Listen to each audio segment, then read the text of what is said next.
आज की जो हमारी क्लास रहेगी BHIC 131 भारत का इतिहास प्राचीन काल से 300 ईस्वी तक। जैसे हम लोग बात करें, आप सभी का जो एग्जाम है वो बहुत जल्द होने वाला, 2-3 दिन के अंदर में आप सबका एग्जाम है BHIC 131, ठीक है। इफ BAG फर्स्ट ईयर या BM जो प्रोग्राम रहेगा उसमें फर्स्ट ईयर में आपका रहेगा। और इस क्लास में हम लोग पूरी किताब को पढ़ने जा रहे हैं और एग्जाम के पॉइंट ऑफ व्यू से कौन कौन से चैप्टर इंपॉर्टेंट हैं, कौन कौन सी चीजें जरूरी हैं जो कि आपके एग्जाम में पूछी जा सकती हैं। मैं यहाँ पर सिर्फ इंपॉर्टेंट चैप्टर की बात करूंगा और पूरी किताब को रिवाइज करके मैं आपको बता दूंगा कि कहां से क्वेश्चन पूछे जाते हैं, ताकि आप सभी का एग्जाम आसानी से पास हो सके, ठीक है। वैसे आप सबको पता होगा कि 100 नंबर का पेपर है, 3 घंटे का पेपर रहने वाला है और एग्जाम में 8 क्वेश्चन आता है, जिसमें से हम लोगों को 5 क्वेश्चन लिखने हैं। तो 5 क्वेश्चन हम लोग कैसे लिख पाएंगे और 5 क्वेश्चन कहां से आ सकते हैं और उनकी कहां से आने की संभावना है, उन चीजों को हम लोग देखेंगे। तो देखिएगा कि हमारा जो पहला चैप्टर क्या है, प्राचीन भारतीय इतिहास के स्रोत। तो प्राचीन भारतीय इतिहास के स्रोत का मतलब यह है कि जो पहला ही चैप्टर रहेगा BHIC 131 का, इसका मतलब यह है कि भाई भारत का जब इतिहास लिखा गया, जब हम लोग भारत के इतिहास के बारे में बात करते हैं तो उसके स्रोत कहां से मिलते हैं। स्रोत मतलब भैया रिसोर्स, जानकारी कहां से मिली है।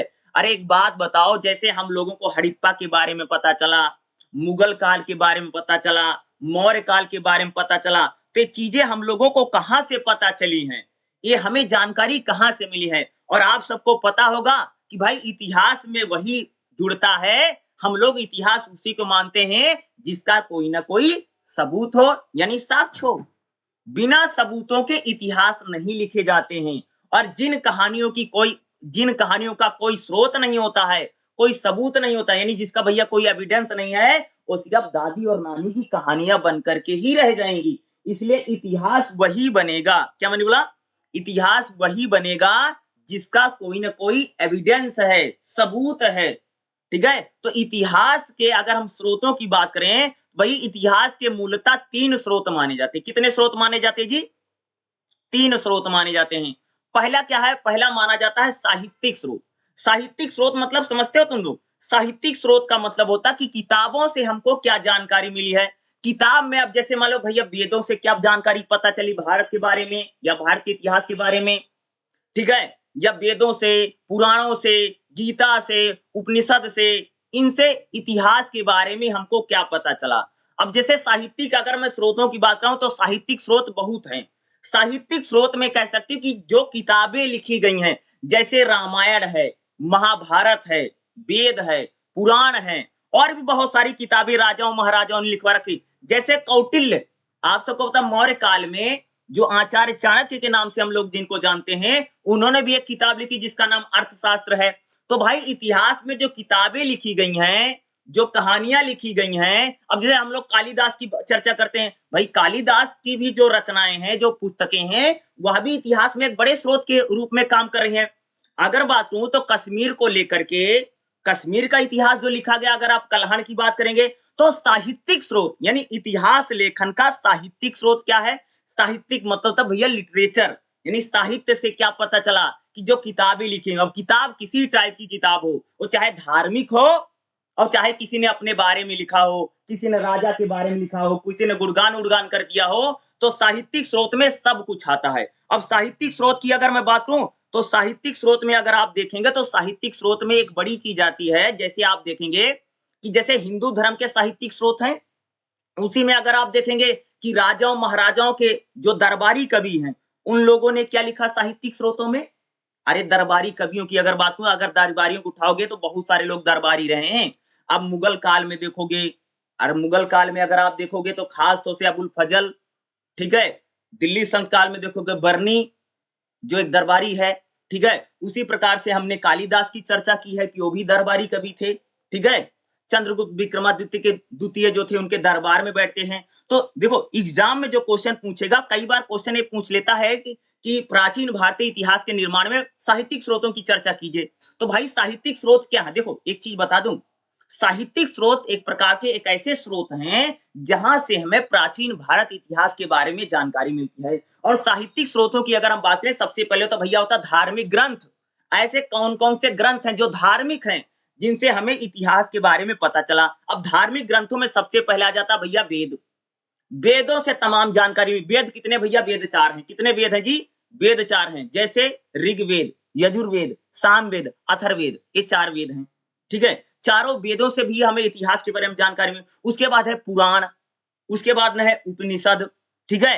गीता, रामायण, महाभारत। भाई रामायण और महाभारत भी एक प्रकार का साहित्यिक स्रोत है। किताबें हैं, पुस्तकें हैं, जहां से हम लोगों को भारत के इतिहास के बारे में क्या पता चलता है? जानकारी मिलती है।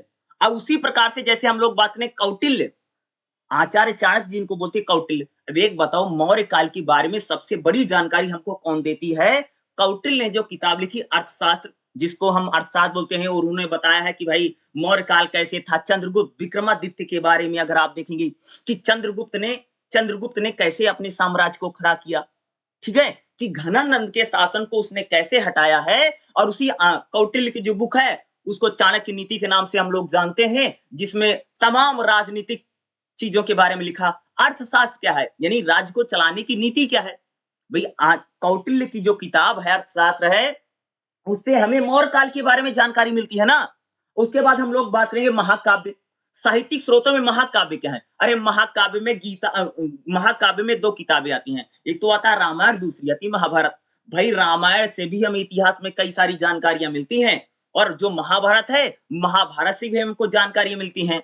साहित्यिक अगर हम स्रोतों की बात करें, ठीक है? उसी प्रकार से जो हमारे पुराण है, पुराणों की संख्या 18 मानी गई है। पुराणों से भी अगर आप देखेंगे तो भारत के इतिहास के बारे में कई सारी जानकारी हम लोगों को प्राप्त होती है। अगर हम पुराणों की बात करेंगे, तमाम नदियों के नाम, पहाड़ों के नाम, पर्वतों के नाम कहां से पता चलते हैं? खास तौर से जो हमारे साहित्यिक स्रोत है, जिसको हम बोलते हैं पुराण। उसके बाद है कि थोड़ा सा हम लोग बात करेंगे बौद्ध है, जैन। देखो एक चीज बता दूं कि कई बार पेपर में इग्नू वालों ने ऐसा पूछ लिया था कि साहित्यिक स्रोतों में बौद्ध बौद्ध ग्रंथों को बताइए और जैन ग्रंथों को बताइए। तो भैया जो जैन धर्म है, जैन धर्म की अगर हम लोग बात करें तो जैन धर्म में त्रिपिटक चलता है। त्रिपिटक जैसे विनय पिटक, अभिधम पिटक, सुत पिटक।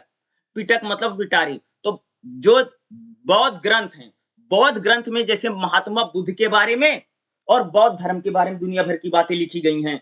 तो यह भी एक प्रकार का क्या है? साहित्यिक स्रोत है। क्या है? ये भी हमारा क्या है? एक प्रकार का साहित्यिक स्रोत है। अरे महात्मा बुद्ध की जो जीवनी है, ठीक है?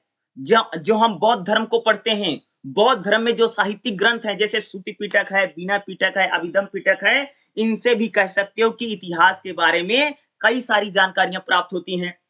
उसी प्रकार से जैन धर्म, आप सबको पता है कि महावीर जैन, जिन्होंने जैन धर्म की एक प्रकार से कहते हैं जिन्होंने प्रचार प्रसार किया है। तो जैन धर्म में जो ग्रंथ है, जैसे जैन पंचरियम एक किताब है, जो जैन ग्रंथ का सबसे बड़ा धर्म है। क्या नाम है उसका जी? जैन पंचरियम।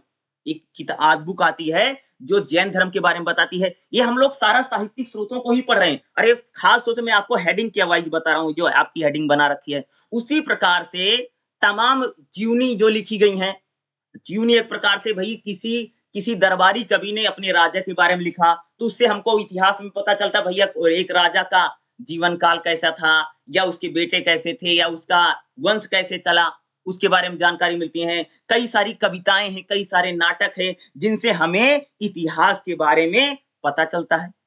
यानी क्या, भारत की अगर मैं इतिहास की बात करूं, ठीक है, तो कई सारे जैसे नाटक हैं। अगर हम कालिदास की बात करें तो उसमें अगर आप अभिज्ञान शाकुंतलम, ठीक है, कालिदास के कई सारे नाटक हैं जिनसे इतिहास के बारे में यानी हमारी जो इतिहास है उसको बारे में पता चला है। तो साहित्यिक स्रोत बड़े इंपॉर्टेंट है और ये पेपर में आता जरूर है, इसलिए इसको पढ़ करके क्या भाई मेरे जाना बहुत जरूरी है। और क्वेश्चन जब भी आएगा तो मैं जरूर कह सकता हूँ 20 नंबर में आएगा। और पहला क्वेश्चन जो होगा पहले चैप्टर से पूछेगा, ये मैं कंफर्म बता दे रहा हूं। तो पहला चैप्टर आपका 20 नंबर के लिए इंपॉर्टेंट है।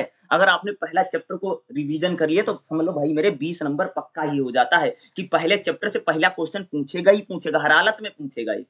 अगला देखो, अब हम लोग बातें इतिहास लेखन की अगर हम लोग बात रहे तो इतिहास लेखन में अगर आप देखोगे तो भारत के इतिहास लेखन में पुरातात्विक स्रोत। अरे पुरातात्विक स्रोत का मतलब है सिंपल सा भैया, जो चीजें हमको खुदाई से मिलती हैं। अब जब खोदा गया तो सिक्के मिले, स्मारक मिले, कोई वस्तु मिली, तो पुरातात्विक स्रोत देखो एक बात बता दूँ, साहित्यिक स्रोतों के साथ अरे भैया किताब में कोई इतिहास के साथ छेड़छाड़ कर सकता है, लेकिन जो पुरातात्विक स्रोत हैं, जैसे सिक्के, मुहरें, भवन, जो स्मारक हैं, उनसे जो हमको जानकारियाँ मिलती हैं इतिहास के बारे में, वो बड़ी सटीक जानकारियाँ होती हैं। उनके साथ हम लोग कोई भी व्यक्ति छेड़छाड़ नहीं कर सकता उन साहित्यिक स्रोतों के साथ। आप देखो, सबसे पहले पुरातात्विक स्रोतों में आते हैं सिक्के। अगर मैं सिक्कों की बात करूँ, अगर आप लोगों ने देखा कि जब वैसे भाई कि इतिहास में जैसे किसी राजा के बारे में अगर हमको जानकारी लेनी है, तो अगर उस राजा ने सिक्के चलवा रखे हैं, तो उन सिक्कों से हमें कई सारी जानकारी मिलती है। अब जैसे मान लो भैया किसी राजा के यहाँ तुमको सिक्का मिला और सिक्के जो मिल रहे हैं, धीरे-धीरे सिक्कों में जो शुद्धता है, सोने की अब देखो, सोने के सिक्के हो या चांदी के सिक्के हो, ये 2 ही टाइप के ज़्यादातर सिक्के चले हैं। खास तौर से तांबा और पीतल को मिला करके इसका भी काँसा का सिक्का चलता है, ये भी सिक्के चलते थे, ठीक है? देखो, अगर किसी राजा के सिक्के दूर-दूर इलाकों से प्राप्त मिलते हैं, तो इससे पता चलता है कि उस राजा का शासन काल जो है, उसका जो क्षेत्र है, वहाँ तक फैला था। सिक्कों से हमें राज्य की आर्थिक जानकारी मिलती है। देखो, किसी राज्य में अगर मान लो सोने की सिक्का किसी राजा ने चलवा रखा, भैया सोने का सिक्का चल रहा है, तो सोने में सोने की जो शुद्धता है, जिसको हम कैरेट्स में मापा जाता है कि जैसे ये 24 कैरेट गोल्ड है, बोला जाता है ना, कि जैसे मान लो सोने की जो शुद्धता है, वो लगातार धीरे-धीरे डाउन हो रही है। जैसे मान लो भाई शुरू में सोना के सिक्के मिला, तो 20 कैरेट का था, फिर 18 कैरेट का मिला, फिर 12 कैरेट का मिला, फिर 10 कैरेट का मिला, फिर उसमें पता चला भैया सोने में चांदी मिला करके बना रहा राज्य। तो इसका मतलब क्या है कि राज्य की जो माली हालत है, जो आर्थिक स्थिति है, वो बहुत डाउन है। यानी राज्य धीरे-धीरे पतन की ओर आगे बढ़ रहा है। ये सिक्के बताते हैं और सिक्कों पर क्या होता है भैया कई बार राजा महाराजा अपने नाम लिखवा देते थे, कई बार अपने धार्मिक चिन्ह लिखवा देते थे, कई बार इससे भी जानकारी मिलती है। देखो अगर कोई राजा अगर कोई व्यक्ति शासक बनता था तो सिक्के चलवाता था। इससे वो अपना नाम भी लिखवाता है। इससे क्या इतिहास में कई सारी जानकारियाँ प्राप्त होती हैं। दूसरा है भैया शिलालेख।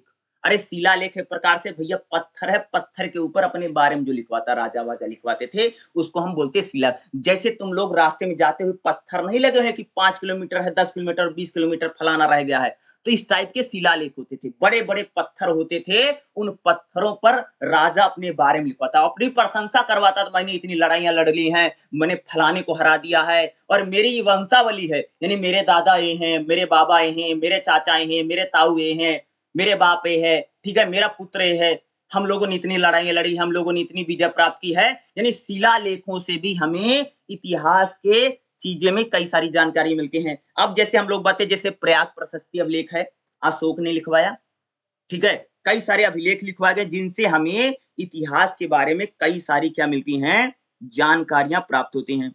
जो भी लिखे गए हैं, कई सारी इन्फॉर्मेशन, कई सारी जानकारियाँ कहाँ से मिल रही हैं कि जो ये स्रोतों को लिखवाया गया है, शिलालेखों में। जैसे हमने बात प्रयाग प्रशस्ति अभिलेख है, जूनागढ़ अभिलेख है, ठीक है? ये सारे जो अभिलेख लिखवाए गए अभिलेख मतलब अभी मतलब होता अभिलेख मतलब वही पत्थर पर जो लिखा एक होता शिलालेख। शिला शिला तो वैसे नॉर्मल सा पत्थर होता, अभिलेख जैसे मान लो जैसे कोई राजा महाराज कई बार दरबारी कभी भी लिखवाते थे कि राजा की प्रशंसा में लिखो लोग लिखवाते थे। जैसे मान लो किसी राजा ने भैया कोई तालाब बनवा दिया है, कोई सड़क बनवा दी है, कोई मकान बनवा दिया है, कोई स्मारक बनवा दिया है, तो उसके सामने पत्थर नहीं लगवाता था। तो उससे भी हमें इतिहास के बारे में जानकारी मिलती है कि भैया इतिहास के बारे में इससे भी मिलता है। दूसरा स्मारक स्मारक मतलब होता है भवन।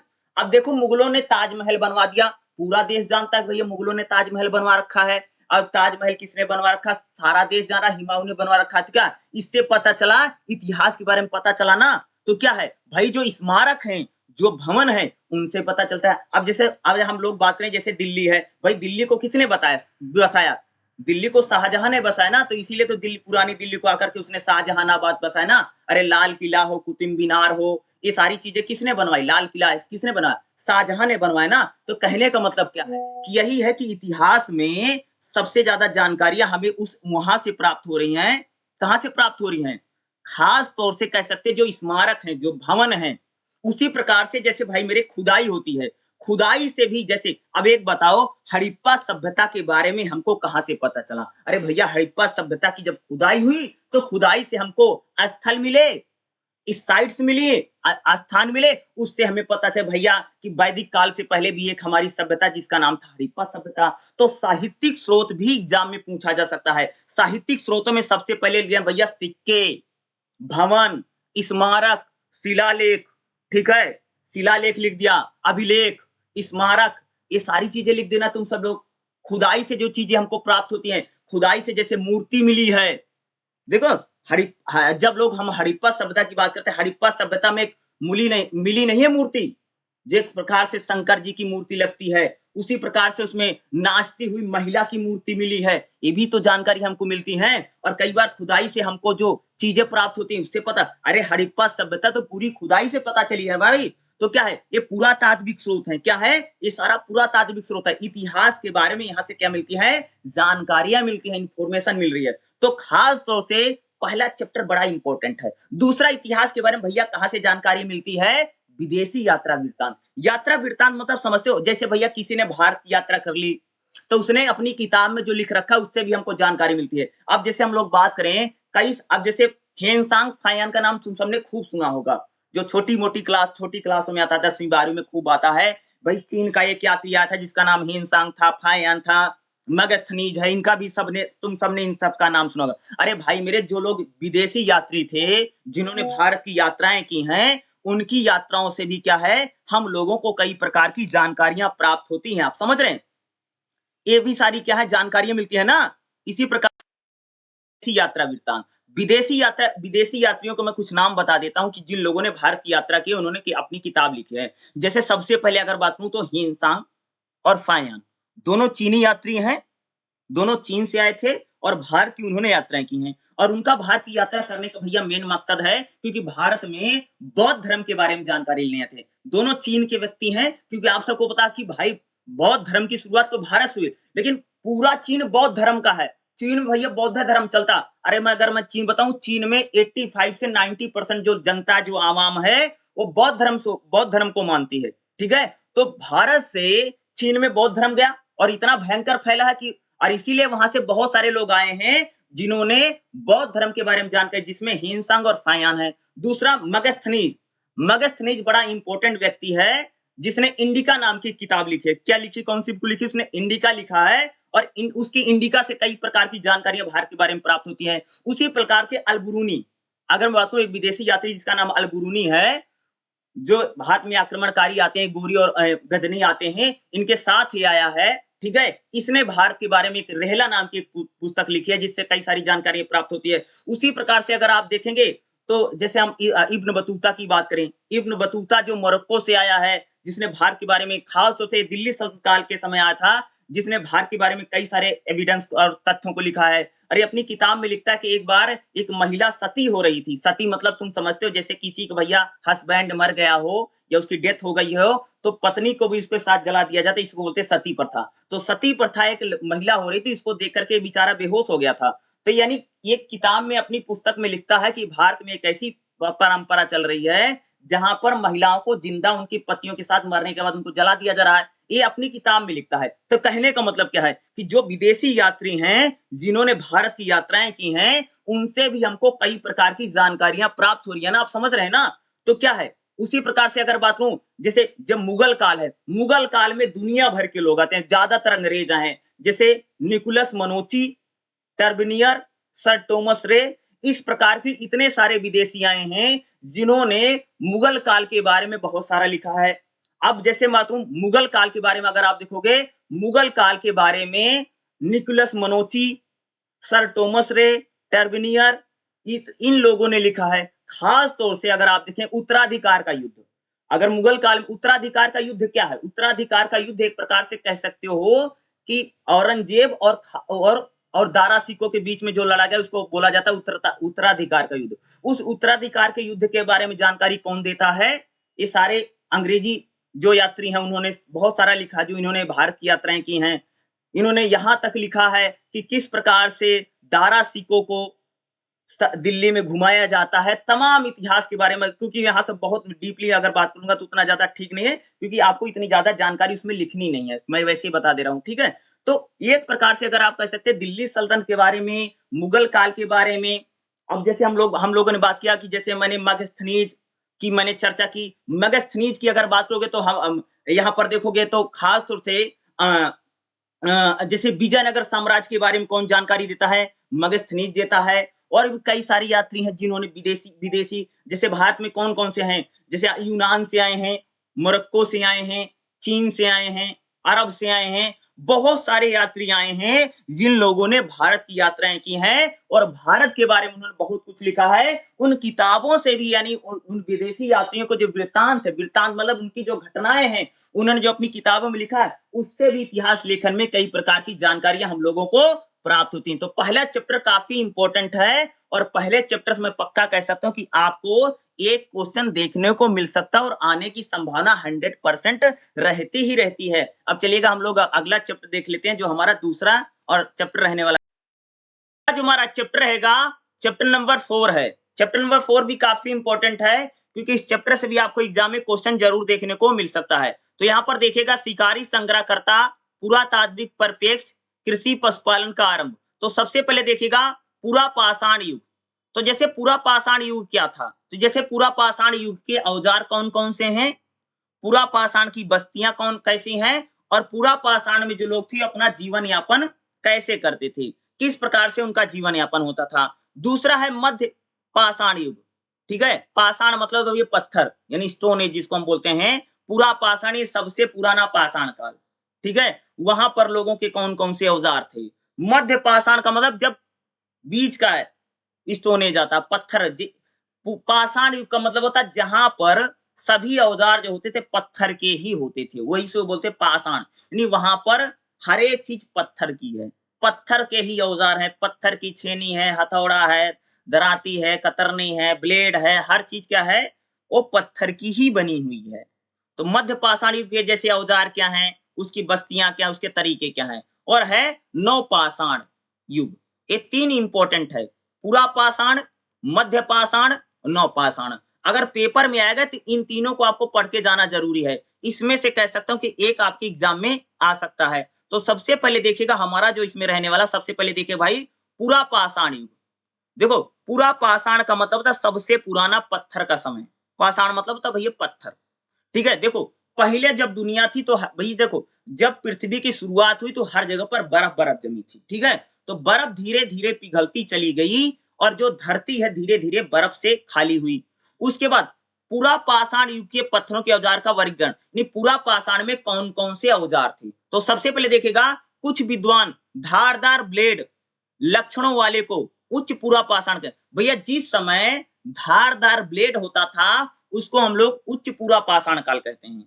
कुछ विद्वान उच्च पूरा पाषाण काल यूरोपीय पूरा पाषाण संस्कृति से जोड़ते हैं, पर अब उच्च पूरा पाषाण काल का प्रयोग भारतीय संदर्भ में उच्च पूरा पाषाण का मतलब होता है कि भैया भाई मेरे जो सबसे पुराना समय है जहां पर शुरू-शुरू में इस समय पत्थर के जो औजार होते थे उनको उनमें कुछ नहीं होता था। नॉर्मली लोगों को मिले पड़े हुए मिलते थे, उन्हीं का वो ये लोग क्या करते थे शिकार-उकार किया जाता था। शुरू-शुरू में जब मनुष्य आया था धरती पर तो वह शिकार भी नहीं कर पाता था। जैसे कोई जानवर मरा मिल गया, वह कोई चीज पड़ी मिल गई, उसी को खा करके लोग क्या करते थे अपना जीवन यापन करते थे। और खास से पूरा पाषाण काल लगभग ऐसा ही है। अब देखो पूरा पाषाण के कौन-कौन से औजार हैं? तो पूरा पाषाण काल में अगर देखोगे तो हा हाथ की लकड़ी, तक्षणी, काटने के औजार प्रयोग होता था। भाई पूरा पाषाण में कौन-कौन से औजार हैं? जैसे हाथ की कुल्हाड़ी, तक्षणी, काटने का औजार होता था। मध्य पूरा पाषाण काल में अगर आप देखोगे काटने के औजार बहुत ज्यादा होते थे और उच्च पूरा पाषाण में खुरचनी, खुरचनी मतलब जैसे हम लोग कढ़ाई को नहीं खुरचते हैं, उसी प्रकार से जो जानवर होता था। देखो यहाँ पर जो पत्थर के औजार है वो जानवरों का शिकार करना है, उनका भैया मांस निकालना है। खुरचनी क्या है? जैसे मान किसी जानवर की तुमने भैया खाल निकाल ली, खाल है तो खाल खाल पर जो एक प्रकार से मांस है, मांस को खुरचने का काम करते थे। अब जैसे मान लो काटने का औजार है, काटते क्या थे? अरे भाई जानवर के पेट काट रहा है, अ, ये उसकी जो खाल है उसको काट रहा है, ये सब काटने के लिए प्रयोग होता था। अब जैसे हाथ की कुल्हाड़ी क्या है? हाथ की कुल्हाड़ी इसका जो मुट्ठा होता था चौड़ा होता था और आगे का हिस्सा पतला होता था। जैसे चीरने का औजार क्यों होता था? ये दो धारी होता था। दो धारी मतलब चीरने का यानी दोनों तरफ से, जैसे हम लोगों के घर में चाकू होता है तो चाकू में कोई चाकू की भैया एक ही तरफ से सब्जी काटती है और कोई घरों में चाकू ऐसी है तो दोनों किसी साइड से पकड़ लो सब्जी काट सकते हो। तो चीरने का औजार ऐसे दो धारी, दोनों तरफ से धार होती है जिसको दो धारी बोलते हैं। और चीरने का औजार किस लिए होता था? क्योंकि इसका हम लोग क्या करते थे, पेड़ों को काटने और चीरने के लिए होता था। अगला काटने का औजार, काटने का औजार एक चॉपर का होता था जिसमें एक तरफ से धार होती थी। काटने का औजारों में अगर आप देखोगे नुकीला होता था। जो काटने के औजार इसलिए ज्यादा है क्योंकि जानवरों की मांस को काटना है, पेट को फाड़ना है, मांस को निकालना है, इसलिए काटने के औजार ज्यादा प्रयोग होते थे। एक है पत्थर, यह एक प्रकार का औजार होता था जिसे पत्थर को तोड़ करके बनाया गया था। पत्थर तरह का सकारात्मक समघात और इसके सरभाग में एक हाथ की चोट लगी। देखो ये जितने भी औजार हैं सारे के सारे औजार जानवरों का शिकार करने के लिए हैं। अब देखो खुरचनी हम लोगों ने बात किया तो भाई ये ब्लेड की तरह होता था। खुरचनी एक प्रकार का पतला सा ब्लेड है, इसका किनारा बहुत धारदार होता था। इसका उपयोग पेड़ों की खाल और जानवरों का जो चमड़ा है उसको उतारने का प्रयोग करता था। किसका भैया? जो जानवर होता थे उनके चमड़े उतारने के लिए क्या होता था? खुरचनी का प्रयोग होता था। अगला तक्षणी, क्या तक्षणी? यह भी पत्थर या ब्लेड के समान भी होता है। इसका किनारा दो तलों के मिलकर के बनता है। तक्षणी के काम वाले हिस्से की लंबाई 2 से 3 सेंटीमीटर अधिक नहीं होती है। तक्षणी, अब देखो ये जो पत्थर के औजार, देखो यहाँ पर फोटो बनी हुई है, डायग्राम बनी हुई है, देख रहे हो ना? ये फोटो डायग्राम बता रहे किस प्रकार के आपके औजार होते थे। अब देखो पूरा पाषाण की बस्तियां कैसे हैं, तो देखिएगा अगर हम पूरा पाषाण की बात करें, पूरा पाषाण की बस्तियां हमको कहां से मिली हैं? पूरा पाषाण काल की जो बस्तियां हैं, जो लोग हैं कहां? सबसे पहले कश्मीर घाटी से हमको मिली है पूरा पाषाण की बस्तियां। यहां से हमको हाथ की कुल्हाड़ी काटने का औजार मिला है। और पूरा पाषाण की जो बस्तियां हैं ये हमको पूर्वी हिमालय से घिरी कश्मीर इलाकों में मिली हैं। पूरा पाषाण की बस्तियां हमको लूनी नदी यानी राजस्थान के आसपास कई पूरा पाषाण की बस्तियां प्राप्त हुई हैं। लूनी नदी का उद्गम स्थान आरावली है। यहाँ पर पूरा पाषाण के औजार पाए गए हैं। पूरा पाषाण के औजार में जैसे खुरचनी, बेधक औजार और नुकीले औजार भी पाए गए हैं। गुजरात में साबरमती, माही और उसकी जो सहायक नदियां हैं, यहां से भी कह सकते हो कि हमें पूरा पाषाण की बस्तियां पाई गई हैं और यहां से अनेक औजार पाए गए हैं। साबरमती नदी आरावली से निकल करके खंभात की खाड़ी में गिरती है। यहां से खुरचनी, कुल्हाड़ी, काटने का औजार, नुकीले औजार, इस प्रकार की चीजें प्राप्त हुई हैं। नर्मदा नदी के आसपास भी कह सकते हो कि हम लोगों को पूरा पाषाण की बस्तियां प्राप्त हुई हैं। यहाँ कुल्हाड़ी और चीरने के औजार हमको मिले हैं। खासतौर से अगर आप चीरने उड़ने का औजार बहुत मिला। ताप्ती नदी हो, गोदावरी हो, भीमा हो, कृष्णा नदी हो, इन नदियों के आसपास भी हमको पूरा पाषाण की बस्तियां मिली हैं। और ये जो पूरा पाषाण की बस्तियां मिली है यहाँ पर महाराष्ट्र के आसपास कह सकते हैं हाथ की कुल्हाड़ी, काटने का औजार, बेधक औजार, खुरचनी, मिट्टी जो तोड़ने वाला औजार है वह भी बड़ी संख्या में हम लोगों को क्या हुआ है? प्राप्त हुआ है। अगर मैं पूर्वी भारत की बात करूं तो जैसे बिहार उहार के साइड की बात करोगे, यहां पर भी पूरा पाषाण की बस्तियां प्राप्त हुई हैं। जैसे हाथ की कुल्हाड़ी, काटने का औजार, ये चीजें मिली हैं। उड़ीसा हो या कृष्णा हो या मालप्रभा या घाट प्रभावी नदियां हैं, इन नदियों के किनारे भी पूरा पाषाण की बस्तियां मिली हैं। ठीक है, और यहाँ से तमिलनाडु हो, दक्षिण भारत हो, वहां से भी पूरा पाषाण की बस्तियां मिली जहां पर हमें अनेक प्रकार की जैसे कुल्हाड़ियां, खुरचनी, पत्थर, ब्लेड, इस प्रकार के औजारों का प्रयोग कर सकते हो पूरा पाषाण काल में सबसे ज्यादा होता था। अगला जीवन यापन के तरीके क्या है? भाई पूरा पाषाण काल के जो लोग हैं वो अपना जीवन कैसे जीते थे? तो भैया पूरा पाषाण के जो लोग हैं वह भारतीय और विदेशी मूल के जानवरों का काफी मात्रा में शिकार करते थे। और कौन से जानवरों का शिकार होता था पूरा पाषाण काल में? जैसे वानर, जिराफ, मृग, बकरी, भैंसा, गाय, सुअर, ये स्वदेशी जानवरों का शिकार होता था। ऊंट और घोड़े उत्तरी अमेरिका का पता चला है। दरियाई घोड़ा, हाथी मध्य अफ्रीका से भारत लाए जाते थे। इनका पूरा पाषाण काल के मनुष्य भोजन के लिए किन स्रोतों पर निर्भर थे? तो खास तौर से पूरा पाषाण के लोग जानवरों का शिकार करके उनसे जो चीजें प्राप्त होती थी उन्हीं को इकट्ठा करके वही खाते पीते थे। इस पूरा पाषाण के लोग खास तौर से जानवरों का शिकार करके, जानवर कौन से? जैसे हिरण, गैंडा, हाथी, इनका शिकार बड़ी मात्रा में किया जाता था। जैसे गैंडा है, हाथी है, हिरण है, इनका शिकार खूब लोग करते थे। और खास तौर से अगर देखोगे पूरा पाषाण काल में बैल, नीलगाय, भैंसा, चिंकारा, हिरण, बारहसिंघा, जंगली सुअर, कई तरह के कछुए, मछली, फलदायक फूल, बीज, पत्ते, इनका भोजन के रूप में क्या होता था, पूरा पाषाण काल में इस्तेमाल किया जाता था। यह कहा जा सकता है कि आज के वर्तमान शिकारी संग्रहकर्ता शिकार में किए जाने वाले जानवरों का अधिक महत्व शिकारी संग्रहकर्ता भोजन इकट्ठा करते थे। भोजन संग्रहित के अवशेष के रूप में उसकी तुलना कर सकते हैं। देखो ज्यादातर इस समय के जो लोग थे वो भोजन इकट्ठा करने के जद्दोजहद उनकी होती थी, जानवरों का शिकार करके, और खास तौर से फल फूल भी भोजन के रूप में कह सकते हैं यहाँ पर इस्तेमाल होता था। पत्थर की बहुत सारी चित्रकारियां मिली हैं जहां पर पूरा पाषाण के लोग कैसे रहते थे पता चला है। खास तौर से लोग गुफाओं में रहते थे और जो एक प्रकार से खुद गुफाएं नहीं बनाते थे, जो उनको गुफाएं मिल जाती थी उसी में लोग रहते थे और अपना इनका जीवन यापन करते थे। तो पूरा पाषाण काल के बारे में आपके एग्जाम में आएगा तो आपको यही सारे पॉइंट बना के लिखना है। अगला हमारा भाई मध्य पाषाण युग। तो अगर मैं मध्य पाषाण युग की बात करूं तो मध्य पाषाण युग क्या है, तो मध्य पाषाण युग का आरंभ 800 बीसीई के आसपास हुआ है। यह पूरा पाषाण और नव पाषाण के बीच का, देखो मध्य पाषाण काल कौन सा है, ये पूरा पाषाण काल और मध्य पाषाण सॉरी ये पूरा पाषाण काल और कह सकते हो भैया जो नव पाषाण है उसके बीच का समय है। धीरे धीरे जैसे तापमान बढ़ा, मौसम गर्म हुआ, सूखा होने लगा, मनुष्य के जीवन में परिवर्तन आया, पशु पक्षी पेड़ पौधे तमाम तमाम तरह की जो प्रजातियां थी वो बदली। औजार बनाने का भैया देखो मध्य पाषाण काल में औजार बनाने के तौर तरीके बदल गए। यहाँ पर छोटे छोटे और नुकीले पत्थरों का यूज ज्यादा होने लगा। जो मनुष्य था वह शिकारी संग्रह करता रहा। देखो मध्य पाषाण काल में लोग भी शिकार ही करते थे और जानवरों पर ही आश्रित थे, पर शिकार करने के तरीके बदल गए थे। पहले से कह सकते भैया शिकार करने का बिल्कुल इनका तरीका बदल गया था। अब केवल बड़े नहीं बल्कि केवल पहले देखो शुरू शुरू में भैया जो मनुष्य था वो छोटे जानवरों का शिकार करता था, लेकिन जैसे जैसे शिकार करने का तौर तरीका बदला तो बड़े जानवरों का भी शिकार होने लगा। पहले बड़े बड़े जानवरों का शिकार नहीं होता था। अरे शुरू में ही बड़ा जानवर कोई थोड़ी मार देगा यार। शुरू शुरू में क्या करते लोग, छोटे जानवरों का शिकार करते थे। बड़ी संख्या में कौन से जानवर होते थे, छोटे छोटे जानवरों का शिकार होता था। लेकिन कह सकते कि भैया मध्य पाषाण युग में छोटे के साथ साथ बड़े जानवरों का भी शिकार होने लगा।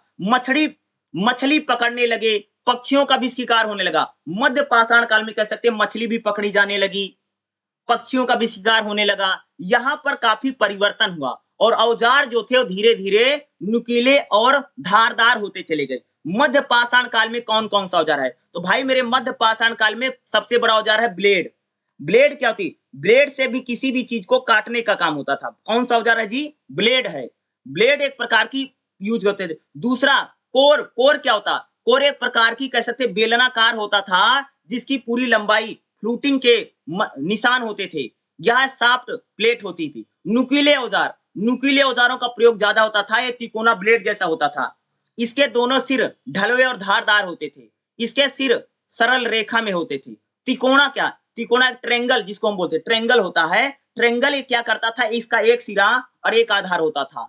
सिरे को धारदार बनाया जाता था। इसका ज्यादातर उपयोग काटने के लिए होता था। नौचंद्राकार, नौचंद्राकार एक प्रकार का औजार है। यह ब्लेड की तरह होता है लेकिन इसका सिरा वृत्ताकार होता था। यह भी एक प्रकार से काटने का औजार होता है। देखो ये जो मध्य पाषाण काल में जो औजार देखो कैसे बने हुए हैं, देखो नुकीले ज्यादा बनने लगे इस समय। देखो ये नौचंद्राकार है, देखो ब्लेड है, नुकीले औजार देखो कैसे बना रहे हैं। एक समलंब औजार है, यह भी एक ब्लेड के समान दिखाई पड़ता था। इसके एक से अधिक सिरे धारदार होते थे। किसी किसी समलंब औजार में 3 सिरे धारदार होते थे। इसका उपयोग खास तौर से अग्रभाग ज्यादा यूज होता था। अब देखो खास देखो मध्य पाषाण काल में अगर आप देखोगे तो यहाँ पर जो हमारे औजार हैं, औजारों में काफी परिवर्तन आया, औजारों में काफी बदलाव आया। भैया सारा औजार बदल गया है जी, क्योंकि यहाँ पर ज्यादातर नुकीले औजार हैं। क्योंकि यहाँ पर शिकार करने का जो तौर तरीका है वह पूरी तरीके से क्या हो गया है, बदल गया है या चेंज हो गया है। अब देखो मध्य पाषाण काल की बस्तियां कहां कहां से मिली, तो भैया मध्य पाषाण की बस्तियां कहां कहां से मिली हैं, तो सबसे पहले भैया राजस्थान के इलाके से मध्य पाषाण काल की, और राजस्थान में तिलवारा, तिलवारा से कह सकते हैं हमको मिली हैं। और मध्य पाषाण काल में अगर देखोगे तो यहाँ से खास तौर से रेडियो कार्बन के जरिए हमको पता चले कि यहाँ पर मध्य पाषाण की बस्तियां पाई गई हैं। साथ में मध्य पाषाण की बस्तियां हमको गुजरात में ताप्ती नदी, नर्मदा नदी, माही नदी, साबरमती नदियों के आसपास से प्राप्त हुई हैं। ठीक है, यहाँ पर ब्लेड का औजार, तिकोनिया औजार, नौचंद्राकार औजार, खुरचनी और तक्षणी प्राप्त हुआ है।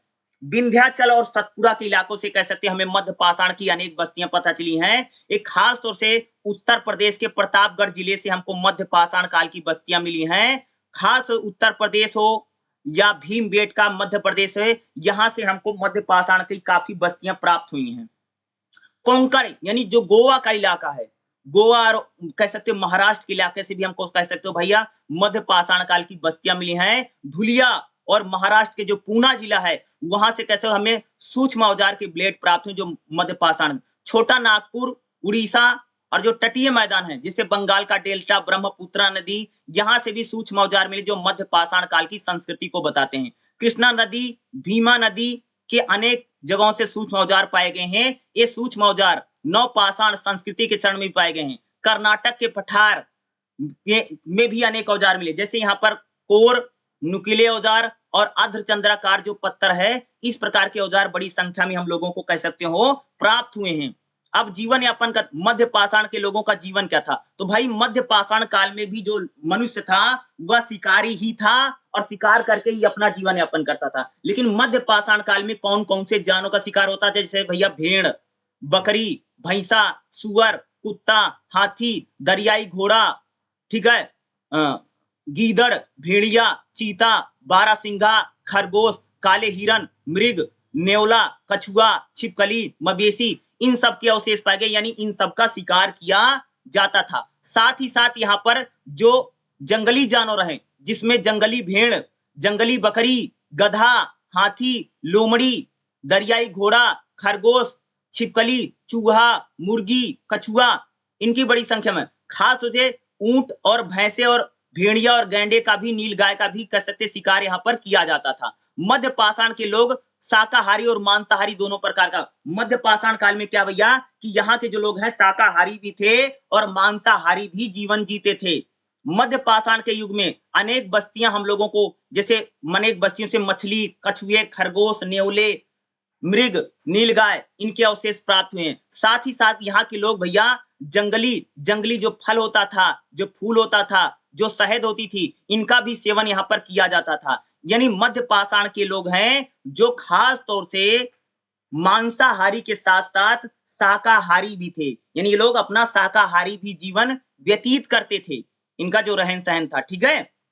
अगला देखिएगा नवपाषाण क्या। देखो नवपाषाण मतलब था भैया कि पत्थर का सबसे टेक्निकल जमाना जो आधुनिक है। देखो नवपाषाण संस्कृति में कह सकते हो कि यहाँ पर जो मनुष्य है उसके पास औजार जो बिल्कुल पूरी तरह से औजारों में परिवर्तन आ गया है। नवपाषाण काल में सबसे बड़ा परिवर्तन है कि यहाँ पर जो मनुष्य है वह शिकारी भी है और मांसाहारी भी है, यानी वो शाकाहारी भी है। और यहाँ पर क्या कि यहाँ पर लोगों ने धीरे धीरे खेती करना शुरू कर दिया। ये लोग जो थे खेती की ओर आगे बढ़ते हैं और यहीं से कह सकते हैं कृषि की शुरुआत। और नवपाषाण के जो लोग हैं इन्होंने पशुपालन शुरू किया। अब पशुपालन भैया शुरू, अब एक बताओ, जब कोई आदमी जंगल में गया जानवर का शिकार करने, तो भैया जानवर का जो छोटा सा बच्चा था, बच्चा पकड़ में आ गया, तो बच्चे को घर ले आए, तो पता चला भैया कि हम लोग जानवर को पाल सकते हैं। और जानवरों को पालना, खेती और पशुपालन नवपाषाण संस्कृति में शुरू हुआ। कब शुरू हुआ? जो नवपाषाण संस्कृति है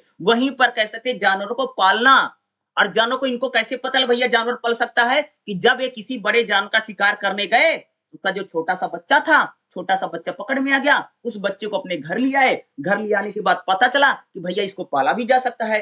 और जो पशुपालन होता था, पशुपालन लोगों ने पशुओं को इसलिए पाला ताकि जिस दिन, अब जैसे मान लो भैया तुमने अपने पशु पाल रखे हैं, मान लो किसी दिन तुम शिकार करने गए जंगल में और पता चला भैया कोई शिकार नहीं मिला, तुम खाली हाथ आ गए, तो घर में जो पशु पाल रखे थे इनको ही मार करके लोग खा जाते थे। तो पशुपालन शुरू में इसलिए किया गया कि अगर किसी दिन शिकार करने में अगर हमको शिकार नहीं मिला तो हम लोगों ने जो घर में पशु पाल रखा है उसका शिकार करके खा जाते थे, इसलिए पशुपालन हुआ। और पशुपालन जब बढ़ा तो धीरे धीरे कह सकते कृषि की ओर संक्रमण हुआ। खेती की शुरुआत देखो, पशुपालन और खेती की जो शुरुआत है वो हमें नवपाषाण संस्कृति में धीरे-धीरे दिखाई देती है। यानी जो मनुष्य जंगलों में जाकर के जानवरों का शिकार करता था, उन्हीं लोगों ने पशुपालन शुरू किया। पहले पशुपालन शुरू हुआ, उसके बाद खेती शुरू हुई। खेती क्यों शुरू हुई? खेती शुरू होने का कारण यह था कि धीरे-धीरे जनसंख्या बढ़ी, लोगों के खाने-पीने की ज़रूरतें बढ़ रही थी। इसलिए कह सकते हैं यानी पशुपालन के साथ-साथ खेती यानी कृषि कार्य भी बढ़ा। तो नवपाषाण संस्कृति, पुरापाषाण और मध्यपाषाण ये काफ़ी इम्पोर्टेंट है, जो कि आपके एग्ज़ाम में आता ही आता है और आपके पेपर में पूछा ही जाएगा। तो इसको ज़रूर करके जाना है, ठीक है? चलिए अगला चैप्टर देख लेते हैं जो आपके लिए इसमें इम्पोर्टेंट रहने वाला है, उसको भी मैं बता दें। चैप्टर रहेगा, चैप्टर नंबर 8 क्या है? प्रारंभिक वैदिक समाज, ठीक है? देखो इस सीरीज में जो चौथा और पांचवा चैप्टर में इसके आपको इसके बाद बता दूंगा, जो हड़प्पा सभ्यता वाला है। तो चैप्टर नंबर 8 और चैप्टर नंबर 9, अगर मैं दोनों चैप्टरों की बात करूं तो दोनों चैप्टरों को मिलाकर के कम से कम एक क्वेश्चन 20 नंबर का आपको पेपर में देखने को मिलेगा ही मिलेगा। ठीक है, आप समझ रहे? एक तो आना ही आना है। अब सबसे पहले हम वो लोग बात करते हैं वैदिक समाज का, वैदिक सभ्यता है। वैदिक सभ्यता मतलब क्या है भई? जैसे हम लोग प्रारंभिक वैदिक काल की बात करते हैं, तो प्रारंभिक वैदिक काल को ऋग वैदिक काल भी बोला जाता है। क्या बोला जाता है जी? इसको ऋग वैदिक काल भी बोला जाता है। यहीं से कह सकते हो एक प्रकार से वैदिक काल वहां जहां पर वेदों की संस्कृति है और जहां पर वेदों की सभ्यता है। तो सबसे पहले अगर बात करूं तो वैदिक काल में अर्थव्यवस्था कैसे, देखो जो आपसे क्वेश्चन पूछेगा एग्जाम में पूछेगा कि वैदिक काल में हमारी अर्थव्यवस्था कैसे है, तो भैया वैदिक काल की जो पूरी अर्थव्यवस्था है वो एक प्रकार से पशुपालन पर है। किस पर है जी? पशुपालन पर है। खास तौर से जो वैदिक सभ्यता के लोग हैं, ये पशु पालते थे। और कौन सा पशु पालते थे सबसे ज्यादा? भैया गाय पाली जाती थी। क्या पाली जाती जी? गाय पाली जाती थी। तो वैदिक काल में जो पूरी अर्थव्यवस्था है वो पशुपालन और कृषि आधारित है। क्या है? पशुपालन है। और दूसरा है कृषि। कृषि में क्या? कृषि में जैसे गेहूं है, चावल है, जौ है, बाजरा है, मक्का है, दाल है, इन सब की खेती ज्यादातर होती है। और पशुपालन क्या है? पशुपालन यहाँ पर भैया पशु जो है पशुधन के समान माना जाता था। क्या माना जाता जी? पशु एक प्रकार का धन है, क्योंकि वैदिक सभ्यता में भी बोला जाता था कि जितने देखो मान लो पशुओं की संख्या दुगनी होती थी। अगर मान लो जैसे मान लिया किसी कबीले की संख्या, किसी कबीले में 100 आदमी रहता है, तो पशुओं की संख्या उसकी डबल होती थी, 200 पशु होते थे, क्योंकि यहाँ पर पशु ही जो था इनका एक प्रकार से धन होता था, पूंजी होती थी, क्योंकि पशुओं पर ही पूरी अर्थव्यवस्था चलती थी, क्योंकि पशुओं से ही चीजों को, सामानों को ढोया जाता था, सामानों को लाया जाता था। तो पूरी अर्थव्यवस्था का आधार पशु है, इसलिए पशु को पशुधन कहा गया है। और खास तौर से कृषि आधारित अर्थव्यवस्था है। क्या है? कृषि आधारित अर्थव्यवस्था है। यहाँ पर जैसे मैंने चर्चा की कि कृषि होती थी, कृषि में जैसे खाने पीने की चीजें ज्यादा होती, जैसे जैसे खास तौर पर बात करूं, जैसे गेहूं है, चावल है, जौ है, बाजरा है, मक्का है, मोटा अनाज है, इनकी खेती बहुत ज्यादा होती थी। खास तौर से यहाँ पर रबी की फसलें, खरीफ की फसलें, इस टाइप की फसलें यहाँ पर हम लोगों को ज्यादा देखने को मिलती है। यानी ठंड के मौसम में और गर्मी के मौसम में ज्यादातर दो फसलों का उत्पादन यहाँ पर ज्यादा हम लोगों को देखने को मिलता है। ठीक है?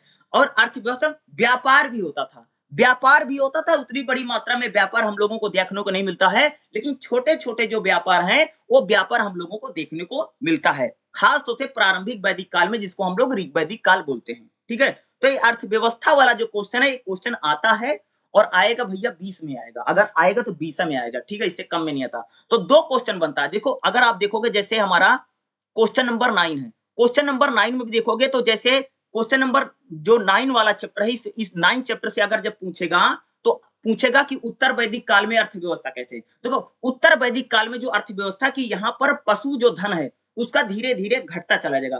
पशुधन के जीवन में महत्व में धीरे धीरे क्या हो जाएगी? कमी आएगी। यहाँ पर कृषि बढ़ जाएगी। देखो प्रारंभिक वैदिक काल में पशुपालन ज्यादा है, लेकिन जो उत्तर वैदिक काल है यहाँ पर एग्रीकल्चर यानी कृषि ज्यादा हो जाएगी, खेती ज्यादा लोग करने लग जाएंगे। ठीक है? दूसरा क्या कि एक तो अनुष्ठानों की बड़ी भूमिका होगी। देखो जो उत्तर वैदिक काल है यहाँ पर पूजा पाठ, कर्म कांड बहुत ज्यादा होने लग जाएंगे। यहाँ पर कह सकते हो कि अर्थव्यवस्था में एक प्रकार से ज्यादातर अनुष्ठानों में परिवर्तन हो जाएगा। देखो भाई जैसे मान लो कोई फसल आएगी तो भैया पूजा होगा, फसल बोई जाएगी तब भी पूजा पंडित से करवाई जाएगी। ठीक है? भूमि का महत्व यहाँ पर बढ़ता चले जाएगा।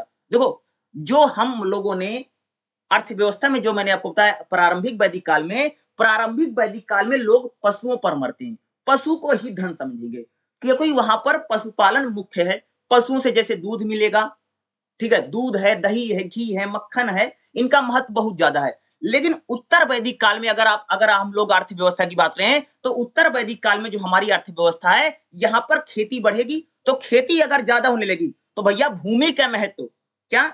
खेती का महत्व यानी भूमि का जो महत्व है, जो जमीन का महत्व धीरे-धीरे क्या होगा?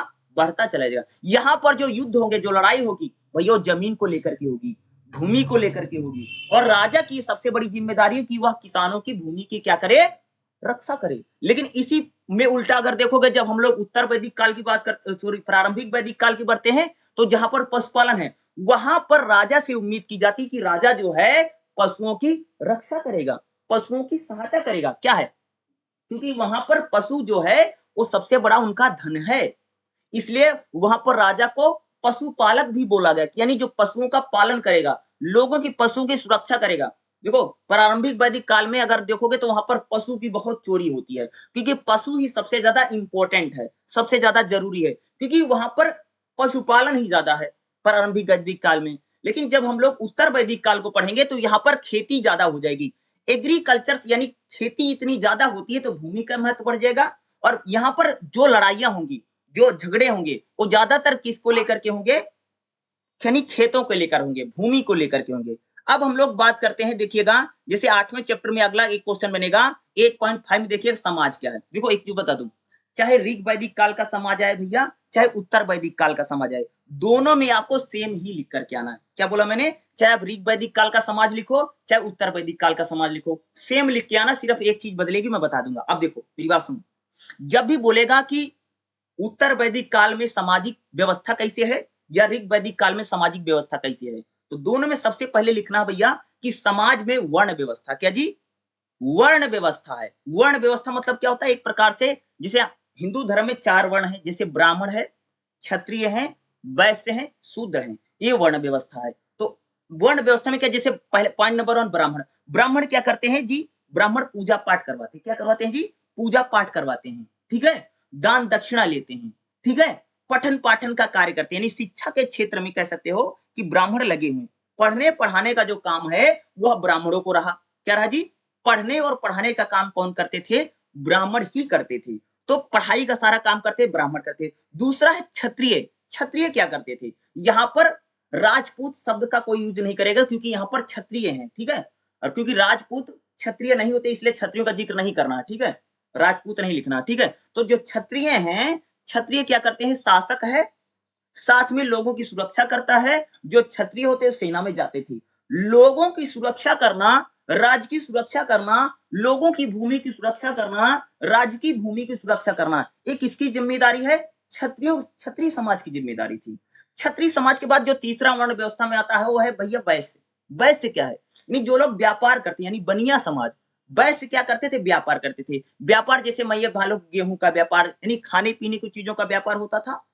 गांव से शहर की ओर व्यापार होता, क्योंकि पूरी अर्थव्यवस्था हमारी ग्रामीण आधारित अर्थव्यवस्था है वैदिक काल में। तो एक खास तौर से यहाँ पर जो व्यापार था उसमें वैश्य समाज लगा हुआ था। व्यापारिक जो गतिविधियां थी वो ज्यादातर वैश्य समाज के लोग करते, जिन्हें जो हम बनिया वनिया बोलते हैं, जैसे गुप्ता उपता होते हैं, ठीक है। तो क्या है, पूरी तरीके से यही लोग करते थे। किसमें करते थे जी? समाज में। अब देखिएगा इसमें एक पॉइंट और, अछूत क्या होते हैं? देखो अछूत एक प्रकार का, जिसको हम बोलते हैं छुआछूत, बहुत फैलता होगा, तुम सबने सुना भी होगा ना कि भाई छुआछूत बहुत। तो अछूत क्या है? अछूत जो होते थे वह गांव के बाहर रहते हैं, ये चारों के बाद, ठीक है, अछूत हैं। तो अछूत क्या है कि एक प्रकार से जिनको अछूत माना जाता है, जिनको कोई टच नहीं करता था, ये गांव के बाहर रहते थे, और जब ये लोग कभी गांव में घुसते थे तो डंडा लेकर के चलते थे, बजाते रहते थे, ताकि अगर उनके सामने कोई पड़े तो हट जाए। और एक वर्ण व्यवस्था में एक देखोगे, शूद्र। शूद्र क्या है? देखो अछूत और शूद्र में बड़ा फर्क है जी। जो जो शूद्र है, शूद्र लोग क्या करते थे? लोगों की सेवा करते थे, और खेती करने का काम किसको होता था? शूद्रों को होता था। तो वर्ण व्यवस्था में चौथे नंबर पर कौन है? शूद्र हैं। शूद्र क्या करते हैं? लोगों की सेवा करते हैं, खेती करते हैं, लोगों का श्रम करते हैं, लोगों के यहाँ पर पानी भरना है, काम करना, उनकी खेत खेत खोदना है, खेत काटना, इस सबका काम कौन करते थे? शूद्र करते थे। शूद्र जो है वर्ण व्यवस्था में चौथे नंबर पर आते हैं, ठीक है। और 5वें नंबर पर लिखना भैया क्या? अछूत। अछूत जो है इनको कोई टच नहीं करता था। जैसे ब्राह्मण, क्षत्रिय, वैश्य, शूद्र को ये लोग टच नहीं करते थे। अगर ये किसी को टच कर देते थे, बहुत बुरा माना जाता था।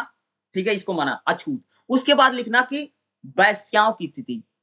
देखो, वैश्यावृत्ति समाज में थी। क्या थी? वैश्यावृत्ति समाज में थी, इस समय कह सकते हो। लेकिन जो वैश्याएं होती थी गांव के बाहर ही रहती थी, ये गांव में नहीं रहती थी।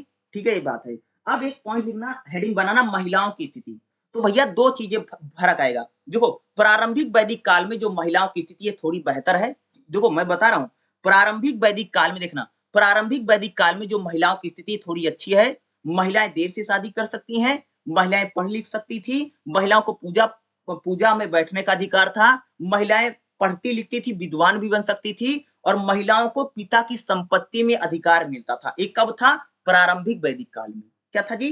प्रारंभिक वैदिक काल में महिलाओं की स्थिति लगभग ऐसे है। महिला देर से शादी कर सकती है, अपने मनमर्जी के लड़के से शादी कर सकती थी।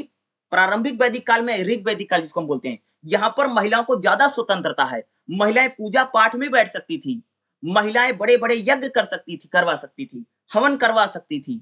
महिलाओं को पढ़ने लिखने का अधिकार है, महिलाओं को पिता की संपत्ति में अधिकार मिलता है। एक कब मिलता थी? प्रारंभिक वैदिक काल में। याद रखना, किसमें बोला? प्रारंभिक वैदिक काल में। अब देखो, ऋग वैदिक काल में, उत्तर वैदिक काल, उत्तर वैदिक, देखो उत्तर वैदिक काल की अगर बात करूं, तो उत्तर वैदिक काल में अगर आप देखोगे महिलाओं की स्थिति की बात करूं, तो महिलाओं की स्थिति भैया पूरी तरह से बदल गई है।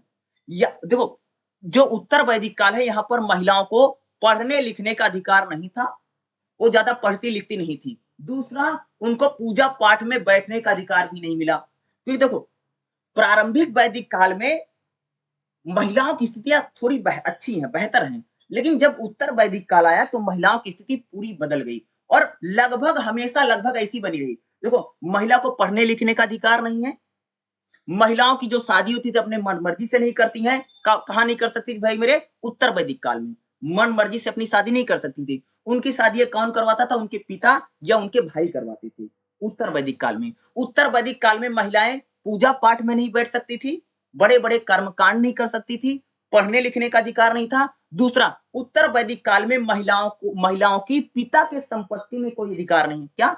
पिता की जो संपत्ति है, यानी जो बाप का पैसा है, यानी उनको कुछ नहीं मिलता था। उनका सिर्फ पति की संपत्ति में अधिकार होता था। किसकी जी? पति की संपत्ति में होता था। यानी महिलाएं देर से शादी नहीं करती थी, यानी माँ बाप भाई जो कहते थे उसी लड़के से शादी करती थी, अपने मनमर्जी से शादी नहीं करती हैं। लड़कियों को पढ़ने लिखने का मौका नहीं था। कब नहीं था जी? उत्तर वैदिक काल में। क्या था? इनको ज्यादा पढ़ने लिखने का मौका भी नहीं मिला उत्तर वैदिक काल में।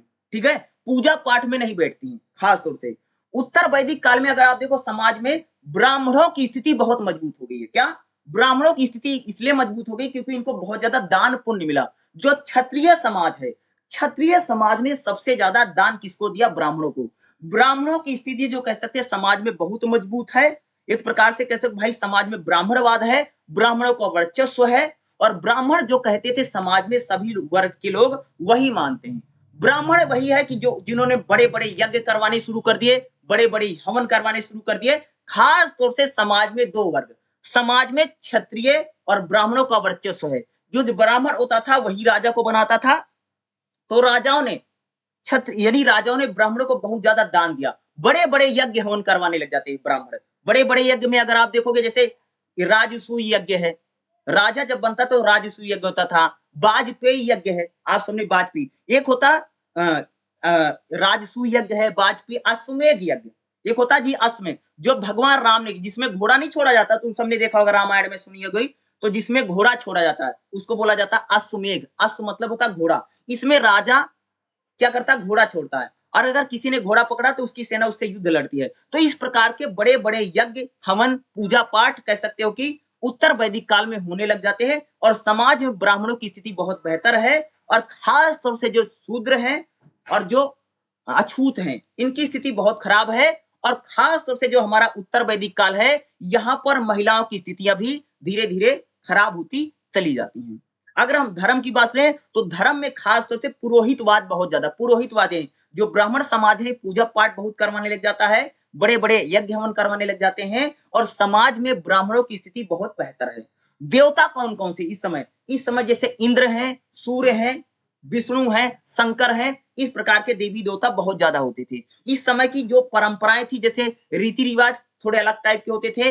यहाँ पर अगर आप देखोगे तो जो शादी ब्याह होता था वो माँ बाप के कहने से लड़कियां करती थी, ठीक है। यहाँ पर जैसे पहनावा, अगर हम लोग पहनाव की बात करें तो खास तौर से महिलाएं होती थी, वह जैसे एक प्रकार से कपड़ा, धोती, साड़ी इस टाइप के कपड़े पहनती थी। जो पुरुष होते थे वह कुर्ता पैजामा इस टाइप के कपड़ों को या वस्त्रों को पहनते थे। खान पान अगर देखोगे तो वैदिक काल में जो लोगों का खान पान है वो शुद्ध शाकाहारी था, क्योंकि ये लोग पशुपालन करते थे, तो दूध, दही, घी, मक्खन इसको खाते थे। और जब खेती होने लगी तो इन लोगों ने एक प्रकार से कह सकते हो कि ये इन लोगों ने अनाज, जैसे अनाज है, धान है, गेहूं है, जौ है, बाजरा है, मक्का है, ये शुद्ध शाकाहारी लोग थे और ग्रामीण आधारित अर्थव्यवस्था है। तो खास तौर से अगर मैं बात करूं, चाहे आपका चैप्टर नंबर 8 हो या आपका चैप्टर नंबर 9 हो, इसमें 3 क्वेश्चन इंपॉर्टेंट बनते हैं। या तो एक तो पूछेगा अर्थव्यवस्था कैसी है, देखो चाहे प्रारंभिक वैदिक काल बोले चाहे उत्तर वैदिक काल बोले, जैसे लिख दिया उत्तर वैदिक काल की अर्थव्यवस्था बताइए,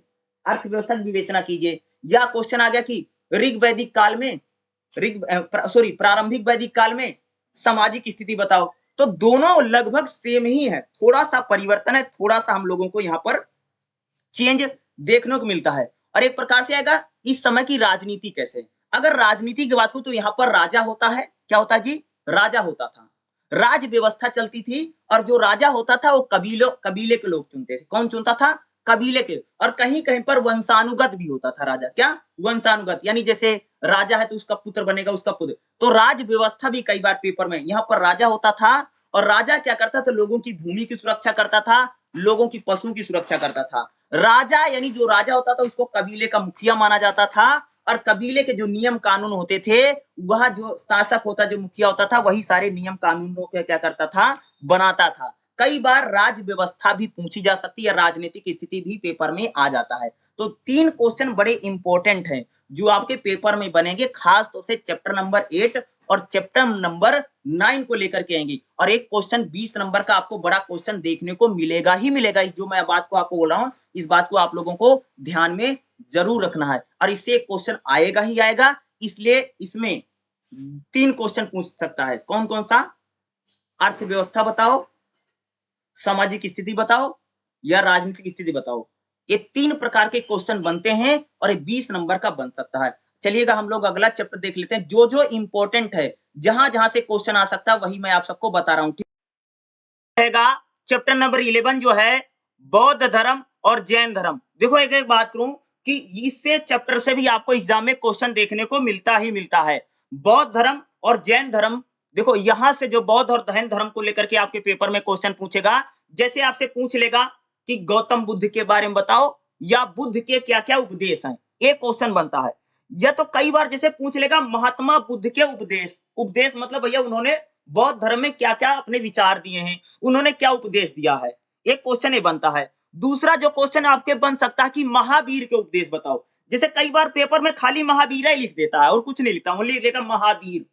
तो महावीर मतलब समझ गए कि वहां पर यानी कह सकते हो कि जो तीर्थंकर हैं, ठीक है, इनके बारे में बताना पड़ेगा, ठीक है, महावीर जी के बारे में, ठीक है। तो 2 क्वेश्चन ये इस चैप्टर से बन सकते हैं जो आपका चैप्टर नंबर 11 रहने वाला है। तो इसमें जैसे हम लोग देख लेते, थोड़ा देखिएगा। इसमें जो अगर मैं बात करूं तो सबसे पहले गौतम बुद्ध और बौद्ध धर्म की उत्पत्ति। देखो बौद्ध धर्म की स्थापना गौतम बुद्ध ने की है, क्या भैया, कि बौद्ध धर्म जो है उसकी स्थापना किसने की थी, गौतम बुद्ध ने की है।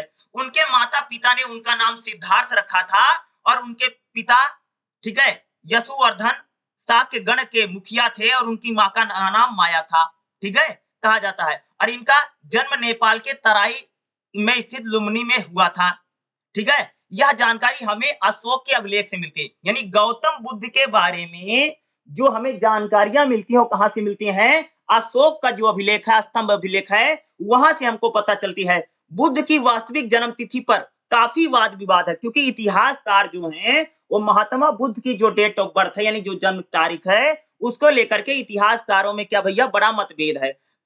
परंतु अधिकतर लोगों का मानना है कि 566 यानी 566 बीसीई आसपास माना गया है। यद्यपि उनका जीवन शाही ठाठ बाट में बीता। देखो महात्मा बुद्ध क्या है भैया, महात्मा बुद्ध का पहले नाम था सिद्धार्थ, राजा के लड़के थे, बड़े ठाठ बाट में जीवन जीते थे, ठीक है। एक दिन भैया घर से बाहर निकले तो देखा एक बूढ़ा आदमी है, एक बीमार आदमी है, ऐसे कुछ लोगों को देखा।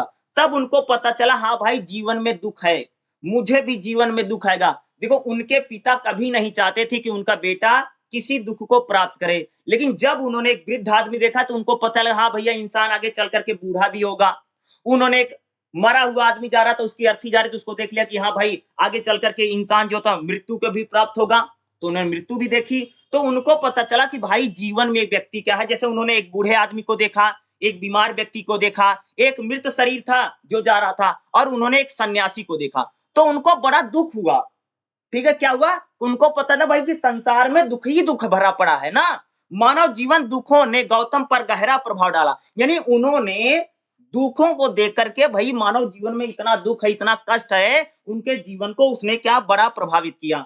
मानवता को दुखों से मुक्त कराने की खोज में देखो उनको लगा भैया कि इंसान के जीवन में बहुत दुःख है, तो उनको लगा कि भैया कि इंसान जो इतना दुखी है, वो क्या करें? भाई उसको दुखों से मुक्ति दिलानी है ना, मुक्ति मतलब निजात। ठीक है, कैसे मिलेगी? तो उन्होंने कह सकते हैं 29 साल की एज में 29 ईयर में कह सकते हैं उन्होंने अपने घर को छोड़ दिया।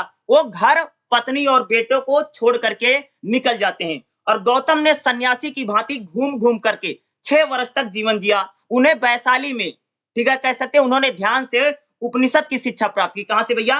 वैशाली जो है, वहां से कह सकते हैं उन्होंने उपनिषद की शिक्षा प्राप्त की, परंतु यह शिक्षा गौतम को अंतिम मुक्ति की राह ना दिखा सकी। ठीक है, तो उन्होंने 5 ब्राह्मण सन्यासियों के साथ उसका भी परित्याग कर दिया। ठीक है, महात्मा बुद्ध ने। गौतम ने कठोर तपस्या की, अपनाया और सत्य को प्राप्त करने के लिए उन्होंने कठोर यातनाएं की। अतः इन सब का त्याग करके उन्होंने कह सकते हो कि गए और एक पीपल का जो वृक्ष है जिसको हम बोधि वृक्ष बोलते हैं, बौद्ध वृक्ष कहा जाता है, उसके नीचे इन्होंने ध्यान लगाया और यहाँ पर अपनी ध्यान अवस्था में उन्होंने किया और उनको यहीं से कह सकते हैं बोधि वृक्ष जो है, यहीं से उनको ज्ञान की प्राप्ति हुई। तब से उनको बुद्ध, यानी बुद्ध का मतलब समझते हो ज्ञानी पुरुष, वह ये व्यक्ति जो सत्य को प्राप्त हो गया है। बुद्ध का मतलब होता है भैया ज्ञानी पुरुष। और इनको कह सकते हो कि घर से निकलने के बाद एक बोधि वृक्ष था, ठीक है, उसी के नीचे पीपल का पेड़ था, उसी पीपल के पेड़ के नीचे बैठे थे और उन्होंने भगवान का ध्यान लगाया और इनको यहीं से क्या होता है भाई ज्ञान प्राप्त होता है। यहां से प्रस्थान करके वह वाराणसी जाकर के सारनाथ में एक हिरण उद्यान पहुंचे, जहां पर उन्होंने अपना पहला उपदेश दिया। कहां दिया था इन्होंने अपना पहला उपदेश? सारनाथ में दिया है। ठीक है, और अश्वजीत, उपाला आदि कह सकते आनंद, वह बुद्ध के 5 शिष्य कहलाए। बुद्ध ने बौद्ध संघ का सूत्र प्राप्त किया। उन्होंने अपने अधिकतर उपदेश श्रावस्ती में दिए। यानी महात्मा बुद्ध ने भैया सबसे ज्यादा उपदेश कहां दिए थे? श्रावस्ती। और श्रावस्ती क्या पड़ता है? यूपी में पड़ता है। ठीक है, श्रावस्ती का धनी व्यापारी जो था उनका शिष्य था, उसने गौतम मत के उद्धार के उसने दान दिया था, यानी दान दक्षिणा इनको खूब मिली है। अगर हम लोग बात करें, जल्द ही उन्होंने अपने धर्म प्रवचन का प्रचार प्रसार करने के लिए उन्होंने घूमना फिरना शुरू किया और भैया बौद्ध धर्म के प्रचार प्रसार के लिए महात्मा बुद्ध सारनाथ, मथुरा, राजगीर, गया, पाटलिपुत्र कई जगह पर गए। अगर हम लोग बात करें तो जो महात्मा बुद्ध हैं वो कह सकते हैं बिंबिसार और अजातशत्रु, प्रसेनजीत और उदयन, इन राजाओं के इन्होंने सिद्धांतों को माना। अगर आप देखोगे खास तौर से हमारे देश में, अगर आप देखो मौर्य काल, गुप्त काल, चाहे मौर्य शासक रहे हो चाहे गुप्त शासक रहे हो, इन लोगों पर कह सकते हो कि इन पर बौद्ध धर्म का काफी प्रभाव पड़ा और बौद्ध धर्म को कह सकते राजकीय धर्म भी घोषित किया। अगर मैं खास तौर से अगर नाम कुछ जैसे बिंबिसार है, अजातशत्रु हैं, ठीक है, ये तो मगध के थे, प्रसेनजीत कौशल का शासक है और उदयन कौशाम्बी के शासक हैं। इन लोगों ने बौद्ध मत को अपनाया और भैया जब राजकीय धर्म, जब राजा ही बौद्ध मत को अपना लेगा, वही बौद्ध धर्म को अपना लेगा, तो बाकी लोग भी बौद्ध धर्म को उन्होंने अपनाया। ठीक है, और उनको यानी इन राजाओं उनके क्या शिष्य बन गए। वह कपिलवस्तु भी गए, वहां पर उन्होंने माता और बेटे यानी इनकी जो पत्नी थी और इनका जो बेटा जिसका नाम राहुल है, उसको भी इन्होंने क्या दिया था? ज्ञान दिया। ठीक है, कह सकते हो। और कहा जाता है कि इनकी मृत्यु जो है 486 बीसी के आसपास क्या हो गई थी भैया? हो गई थी, लगभग 80 साल की उम्र में। कितने साल की उम्र में जी? 80 ईयर, यानी 80 साल की उम्र में क्या होती है कि इनकी मृत्यु, यानी कह सकते हैं। ठीक है, अब इंपॉर्टेंट पेपर में क्या आता है कि भैया आप पूछेगा बुद्ध के उपदेश बताओ। क्या पूछेगा जी? बुद्ध के उपदेश बताइए। तो बुद्ध के उपदेश क्या? तो सबसे पहले बुद्ध के 4 आर्य सत्य हैं। क्या है जी? महात्मा बुद्ध ने 4 सत्य बताए हैं, 8 मार्ग बताए हैं। क्या? 4 सत्य बताया है और 8 मार्ग बताया है। मार्ग मतलब रास्ता। और जो 8 मार्ग है इसी को अष्टांगी मार्ग कहा जाता है। क्या कहा जाता है जी? इसी को हम लोग क्या बोलते हैं? अष्टांगी मार्ग कहते हैं। अब देखो, महात्मा बुद्ध के 4 सत्य कौन-कौन से हैं? तो भैया महात्मा बुद्ध का पहला सत्य है कि संसार दुःख से भरा पड़ा है। महात्मा बुद्ध क्या कहते हैं भैया? कि जो संसार है वह दुखों से भरा हुआ है। क्या जी भई? संसार में पूरा दुःख है, दुःख फैला हुआ है, ठीक है? दूसरा क्या है? सारे दुःख का कोई ना कोई कारण होता है। देखो महात्मा बुद्ध कहते हैं, पहला क्या कहते हैं भैया? कि संसार दुःख से भरा है। दूसरा क्या कहते हैं? कि संसार में जो दुःख है उसका कोई ना कोई कारण है। कारण क्या हो सकता है? इच्छा। भई किसी चीज़ की पाने की इच्छा इसलिए व्यक्ति दुखी है ना। अरे हम लोगों में लालच है, इस वजह से भी कई आदमी दुखी रहता है। अज्ञानता से व्यक्ति दुखी हो सकता है। मोह एक ऐसी चीज़ जिससे व्यक्ति क्या भैया दुखी हो जाता है। इच्छाओं की अनंत मुक्ति का मार्ग है। देखो दूसरा क्या है कि चौथा और सत्य बताएँ कि जो हमारी इच्छा है, जैसे हम लोग किसी चीज़ को पाने की इच्छा रखते हैं, अगर हम किसी चीज़ की पाने की इच्छा ना रखें, तो भैया दुःख हमारा जो है खत्म हो सकता है।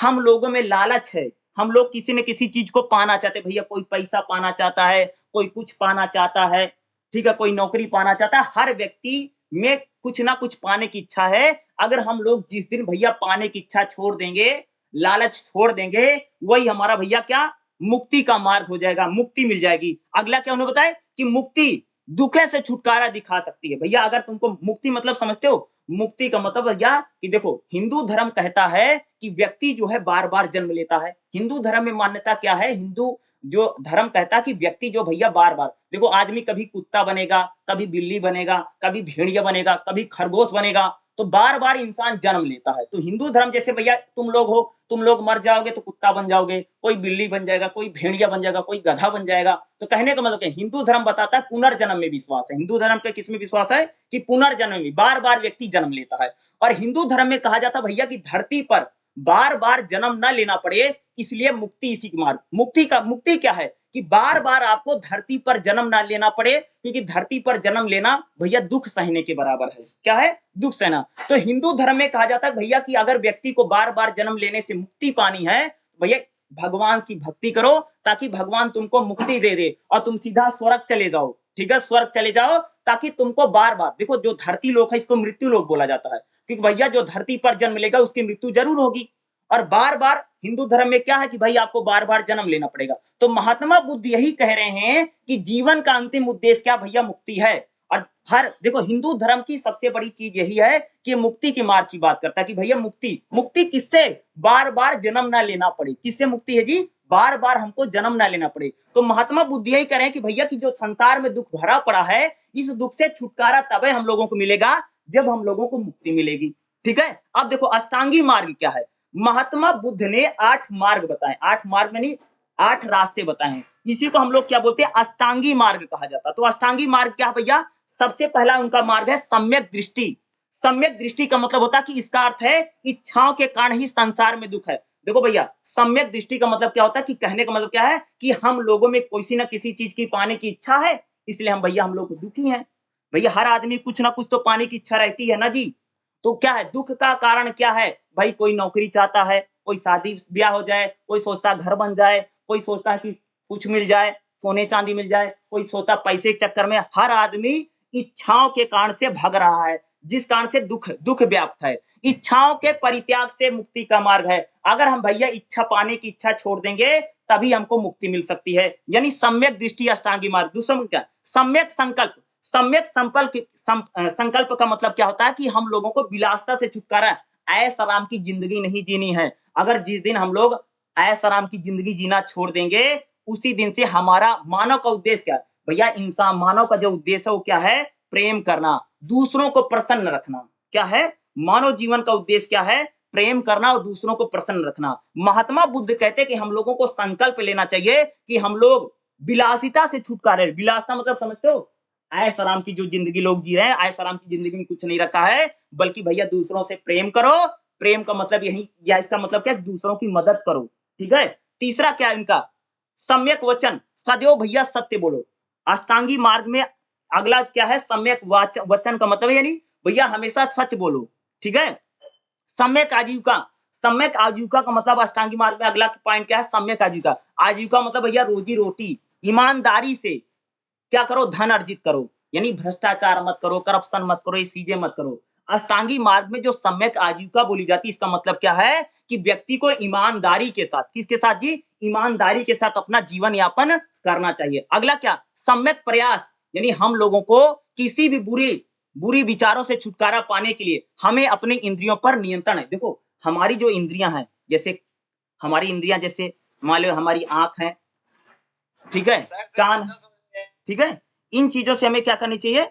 छुटकारा पाना चाहिए। यानी कहने का मतलब है सम्यक प्रयास ये बताता है कि हमें बुरे विचारों से छुटकारा पाना चाहिए। इसके लिए हमें क्या? हमारी जो इंद्रियां हैं, चाहे हमारी ज्ञान इंद्रियां हैं, चाहे हमारी कर्म इंद्रियां हैं, उन इंद्रियों से हमें क्या? Sense, six sense, five sense जिसको बोलते हैं उसकी बात करता है, इसको बोलते हैं इंद्रियां।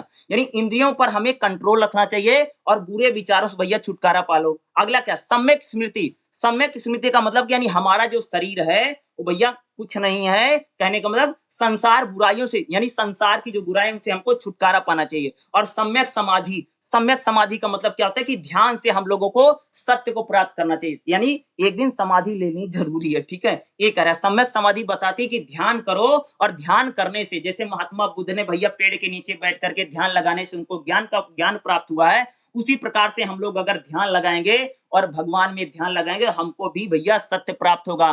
तो ये अष्टांगी मार्ग है, यानी महात्मा बुद्ध के बताए गए 8 मार्ग हैं, और 4 सत्य और 8 मार्ग हैं। यही महात्मा बुद्ध के उपदेश हैं। क्या है? यही महात्मा बुद्ध के क्या जी? उपदेश हैं। तो बुद्ध के उपदेश आए, महात्मा बुद्ध के उपदेश आए, या महात्मा बुद्ध के बारे में आए, जो मैंने बताया है पेपर में यही लिख करके आना है जी, ठीक है। अगला चलिए नेक्स्ट हमारा जो रहेगा उसमें हम देखेंगे, नेक्स्ट आपका जैन धर्म के बारे में देखेंगे, ठीक है। अगला मैं आपको बता देता हूँ, ठीक है, ओके। अब नेक्स्ट देखिएगा, जैन धर्म को लेकर के क्वेश्चन पूछेगा, ठीक हो। देखो जैन धर्म को लेकर के, देखो कई बार जैन धर्म को लेकर के नहीं बल्कि महावीर को लेकर के क्वेश्चन पूछता है। जैसे महावीर के बारे में, महावीर के उपदेश क्या हैं, या कई बार खाली महावीर ही पूछ लेता है। तो देखिएगा, सबसे पहले अब हम जैन धर्म को देखो, जैन श्रुतियों के अनुसार, यानी जो जैन धर्म के कहानियां हैं, उन कहानियों के अनुसार जैन धर्म की उत्पत्ति एवं विकास के लिए 24 तीर्थंकर उत्तरदायी हैं। 24 तीर्थंकर यानी 24 ऐसे संत महात्मा आते हैं भैया, जिन लोगों ने जैन धर्म की स्थापना की और जैन धर्म को आगे बढ़ाया। कितने तीर्थंकर हैं? 24 तीर्थंकर हैं।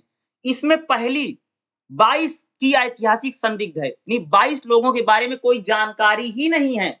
अगर हम बात करें कि जैन धर्म को लेकर के, जो उसमें टोटल 24 लोग हैं जिन्होंने जैन धर्म को आगे बढ़ाया, या जैन धर्म का कह सकते हो प्रचार प्रसार किया, लेकिन उसमें से अगर आप देखें ज्यादातर लोगों के बारे में हम लोगों के पास क्या है? जानकारी।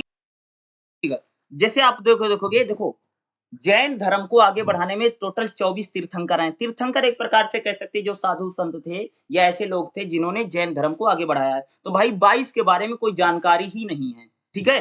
परंतु अंतिम तीर्थंकर पार्श्वनाथ और महावीर के बारे में हमें जानकारियां कहां से मिलती हैं? बौद्ध ग्रंथों से प्राप्त होती हैं। सिर्फ 2 के बारे में जानकारी, कौन कौन से भैया?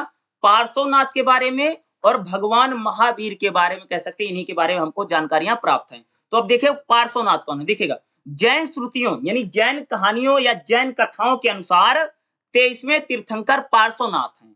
बनारस के राजा अश्वसेन और रानी वामा के पुत्र थे। ये भी क्या है भैया? राजा के लड़के थे। कौन थे? पार्श्वनाथ। उन्होंने 30 वर्ष की आयु में सिंहासन को छोड़ दिया, यानी राजा के पद को छोड़ देते हैं और सन्यासी हो गए थे। कौन हो गया था? पार्श्वनाथ हो गए थे। जैन धर्म के 23वें तीर्थंकर हैं।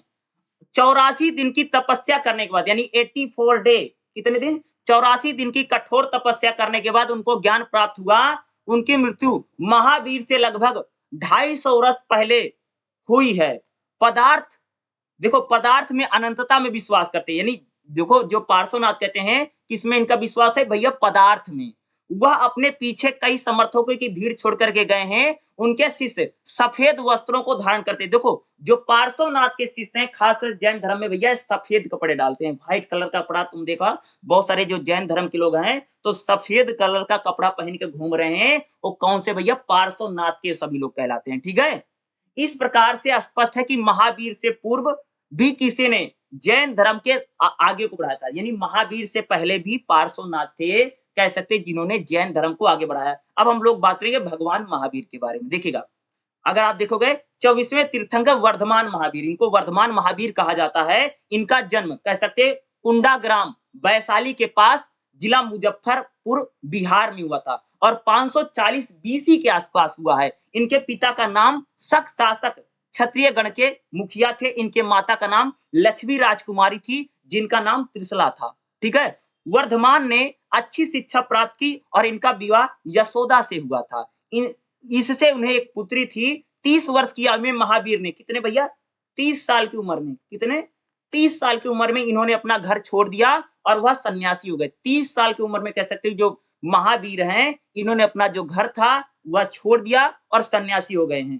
पहले उन्होंने एक वस्त्र धारण किया, फिर उन्होंने 13 मास तक उसका परित्याग कर दिया। बाद में नग्न भिक्षु की भांति भ्रमण करने लगे। देखो भगवान महावीर जो हैं ये कपड़े नहीं पहनते हैं। ठीक है। एक क्या है कि एक प्रकार से नग्न भिक्षु हैं। ठीक है। कपड़े धारण नहीं करते हैं। घोर तपस्या करने के बाद 12 वर्ष तक उन्होंने एक सन्यासी के जीवन व्यतीत किया। अपनी तपस्या के 23वें वर्ष यानी जब ये 42 साल के हो गए, कितने साल बताया जाता लगभग इन्होंने 12 साल तपस्या की है। 12 साल की 23वें साल यानी 13वें साल क्या होता है, इनको 42 साल की उम्र में इनको ज्ञान की प्राप्ति होती है। बाद में इन्होंने प्रसिद्धि महावीर यानी सर्वोच्च योद्धा, महावीर का मतलब क्या है, सर्वोच्च योद्धा कहा जाता है। महावीर का मतलब क्या है कि इनके नाम से जाना जाता है।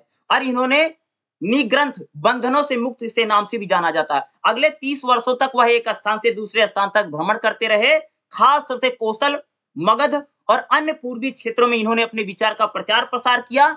वह एक वर्ष में 8 माह विचरण करते थे। भैया 8 महीने तो घूमते रहते थे। ठीक है। सिर्फ वर्षा ऋतु यानी जब पानी बरसता था, सिर्फ उसी समय कहीं पर ये रुकते थे, नहीं तो भ्रमण करके कह सकते कि ये खास तौर से जो जैन धर्म है उस जैन धर्म का प्रचार प्रसार करते रहते थे। ठीक है। और वह अक्सर बिंबिसार और अजातशत्रु के दरबार में, क्योंकि बिंबिसार जो है और जो अजातशत्रु हैं इनके दरबार में खूब जाते थे। इनकी मृत्यु 72 यानी 72 साल की एज में इनकी होती है और कह सकते पटना के समीप पावा नामक स्थान पर यानी 486 बीसी में हुई थी। ठीक है। अब देखो महावीर की कौन कौन सी शिक्षाएं हैं। तो भैया महावीर के 4 सिद्धांत हैं। देखो पार्श्वनाथ ने 4 सिद्धांत दिए थे। सबसे पहले पार्श्वनाथ ने 4 दिया। तो पार्श्वनाथ ने 4 सिद्धांत कौन कौन सा दिया है। पहला है भैया सत्य। पहला क्या है सत्य। दूसरा अहिंसा। तीसरा है किसी प्रकार की संपत्ति न रखना। पार्श्वनाथ ने क्या सिद्धांत दिया था, क्या शिक्षा थी उनकी भैया, सत्य बोलो, अहिंसा मानो, दूसरा किसी प्रकार की संपत्ति ना रखो यानी धन इकट्ठा नहीं करना है जी। ठीक है। और चौथा क्या बताया था, स्वेच्छा से दी गई वस्तु को देखो कोई अगर आदमी तुमको चीज देता है ना तभी तुमको लेना है, किसी से जबरदस्ती नहीं लेना है। देखो मान लो तुम किसी के घर गए हो और कोई चीज तुमको लेनी है तो भैया उससे पूछ के लेना है, बिना पूछे नहीं लेना है। अगर हम लोग किसी से कोई चीज बिना पूछे ले रहे हैं तो इसका मतलब चोरी है। तो कहने का मतलब है कि जो व्यक्ति अपनी इच्छा से तुमको जैसे कोई आदमी तुमको कुछ दे रहा है तभी तुमको लेना है, नहीं तो किसी व्यक्ति की किसी भी वस्तु को हम लोगों को नहीं लेना है। अरे क्या है, ये 4 सत्य हैं, 4 सिद्धांत हैं। अब देखो जैन धर्म के अनुसार मानव अपने भाग्य का स्वयं रचयिता। भैया जैन धर्म कहता है कि मनुष्य जो है अपने भाग्य को स्वयं रचता है। हम लोग अपने भाग्य को स्वयं बनाते हैं। वह पवित्र, सदाचारी एवं आत्मत्यागी जीवन का अनुकरण करके मोक्ष। देखो जैन धर्म कहता है कि अगर हम लोग पवित्र जीवन जिएंगे, सदाचारी जीवन जिएंगे और अच्छा जीवन जिएंगे तो हम लोग क्या करते हैं भैया, मोक्ष को प्राप्त कर सकते हैं। निम्नलिखित 3 गुण हैं जिसके अनुसार मोक्ष मिल सकता है, उचित विश्वास, उचित ज्ञान और उचित कार्य। जैन धर्म कहता है कि उचित विश्वास यानी भगवान में अगर विश्वास रखोगे, अगर अच्छा ज्ञान प्राप्त करोगे और उचित कार्य करोगे तो क्या हो सकता है कि आपको भैया क्या मिल सकता, मोक्ष। अरे मोक्ष मतलब वही मुक्ति, बार बार जन्म लेने पड़ेगा, सीधा स्वर्ग चले जाओगे। क्योंकि हिंदू धर्म में अभी मैंने बात किया था ना कि भाई हिंदू धर्म में बार बार जन्म लेना पड़ता है। कभी हम लोग आदमी बनते हैं, कभी कुत्ता बनते हैं, कभी भेड़िया बनते हैं, कभी गधा बनते हैं। तो यानी बार बार व्यक्ति जन्म ले, तो यही क्या नहीं आपको खास तौर से जो पुनर्जन्म है, बार बार जन्म लेना, उससे मुक्ति, उसी को बोलता मुक्ति को मोक्ष बोला जाता है। तो यानी आपको मोक्ष कैसे मिलेगा, तो जैन धर्म के लोग कहते हैं भैया कि विश्वास रखो, उचित विश्वास होना चाहिए भगवान में, उचित ज्ञान होना चाहिए। अगर आप लोग उचित काम करोगे तो आपको क्या मिल सकता है, मोक्ष मिल सकता है। ठीक है। अब देखिएगा खास तौर से अगर आप देखोगे इसमें 5 व्रत बताए गए हैं। जैन धर्म में 5 व्रत हैं। तो 5 व्रत कौन कौन से हैं, इसका हम लोग जैन धर्म के सिद्धांतों की बात कर रहे हैं, उसके क्या क्या उपदेश हैं। तो चाहे महावीर के उपदेश आए, चाहे जैन धर्म के उपदेश आए या कुछ भी आए, यही लिख देना है, ठीक है? तो भैया जैन धर्म में 5 व्रत है, कौन-कौन सा व्रत है? पहला भैया व्रत है परोपकारी होना, यानी हम लोगों को परोपकार करना, दूसरों की मदद-वदद करना है जी, परोपकार करना है, ठीक है? दूसरा क्या भैया? चोरी ना करना, यानी क्या? पहला परोपकारी, दूसरा चोरी ना करना, चोरी नहीं करनी चाहिए। तीसरा क्या है? व्यभिचार से बचना, बुरी बातों से बचना, बुरे काम से बचना है। क्या है? ना बुरा सुनो, ना बुरा बोलो, ना बुरा देखो, ये ऐसे भी कह सकते हो। यानी व्यभिचारी, यानी बुरे कामों से बचना है, बुरी बातों से बचना है, बुरी चीज़ों से बचना है। व्यभिचारी से परोपकार करो। 5 व्रत कौन-कौन से? परोपकारी होना है, चोरी नहीं करना है, बेविचार से बचना है, बुरी चीज़ों से बचना है और सत्य वचन बोलना। चौथा क्या भैया? सत्य वचन बोलना, यानी हमेशा सही बोलना, सच बोलना है, झूठ नहीं बोलना है। और 5वां क्या है? आवश्यकता से अधिक धन इकट्ठा मत करो। जितनी ज़रूरत हो उतना पैसा इकट्ठा करो, अगर ज़्यादा हो तो भैया दान-वान कर दो।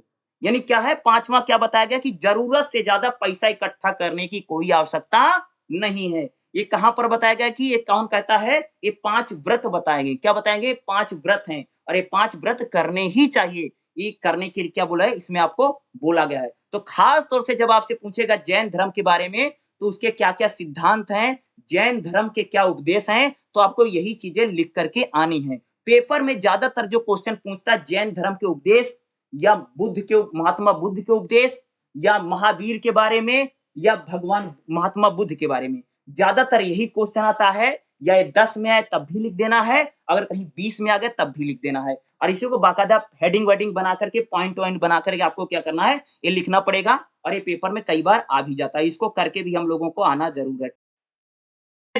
चैप्टर नंबर 14 रहेगा प्रशासनिक संगठन, अर्थव्यवस्था और समाज। खास तौर से यहाँ पर हम लोग मौर्य प्रशासन को पढ़ने जा रहे हैं। मौर्य प्रशासन कैसा था, यानी उसका एडमिनिस्ट्रेशन कैसा है, उसकी अर्थव्यवस्था यानी उसकी इकोनॉमी कैसी है और उसका समाज यानी वहाँ की सोसाइटी कैसी है। तो सबसे पहले जो इसमें मोस्ट इंपोर्टेंट क्वेश्चन बनेगा वो प्रशासन तंत्र यानी 14.3 क्या है? एडमिनिस्ट्रेशन यानी इसका खास है तो प्रशासन कैसा है, ठीक है? प्रशासन तंत्र कैसा है? जैसे एग्जाम में क्वेश्चन पूछेगा कि मौर्यों के प्रशासन के बारे में चर्चा कीजिए, मौर्यों का प्रशासन कैसा था, व्याख्या कीजिए। इस टाइप का क्वेश्चन पेपर में पूछ लेगा, ठीक है? तो भाई मेरे मौर्यों का प्रशासन पूरा लिखना पड़ेगा, मौर्यों का प्रशासन कैसे चलता था, ठीक है? तो अब देखिएगा मौर्य का प्रशासन क्या देखिएगा, अगर हम लोग मौर्य प्रशासन की बात करें तो देखिएगा, मौर्य प्रशासन के बारे में हमको जानकारी कहाँ से मिलती है भैया? तो मौर्य प्रशासन के बारे में जो सारी जानकारी है, वो हम सबको कौटिल्य का जो अर्थशास्त्र है, वहाँ से जानकारी मिलती है। तो मौर्य शासन के बारे में जो सारी इन्फॉर्मेशन है, ठीक है? जो रिसोर्स है, रिसोर्स क्या है?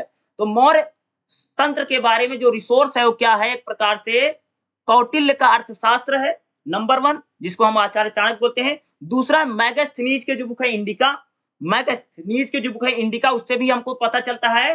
तीसरा अशोक के अभिलेख, अशोक के अभिलेखों से भी कह सकते हो कि हमें मौर्यों का प्रशासन कैसा था या किस प्रकार से उनका पूरा सिस्टम था, उसके बारे में हम लोगों को क्या होती है? जानकारियां प्राप्त होती हैं। अब हम लोग बात करेंगे मौर्यों का प्रशासन कैसा है। तो भैया मौर्य प्रशासन के बाद तो सबसे पहले राज्य शासन क्या, देखो मौर्य राज्य में राजा सबसे निर्णायक है। नंबर 1 पर कौन होता जी? राजा होता है। राजा सबसे क्या होता था? सबसे निर्णायक भूमिका निभाता था। सारी शक्तियां इसी के पास होती थी। क्या?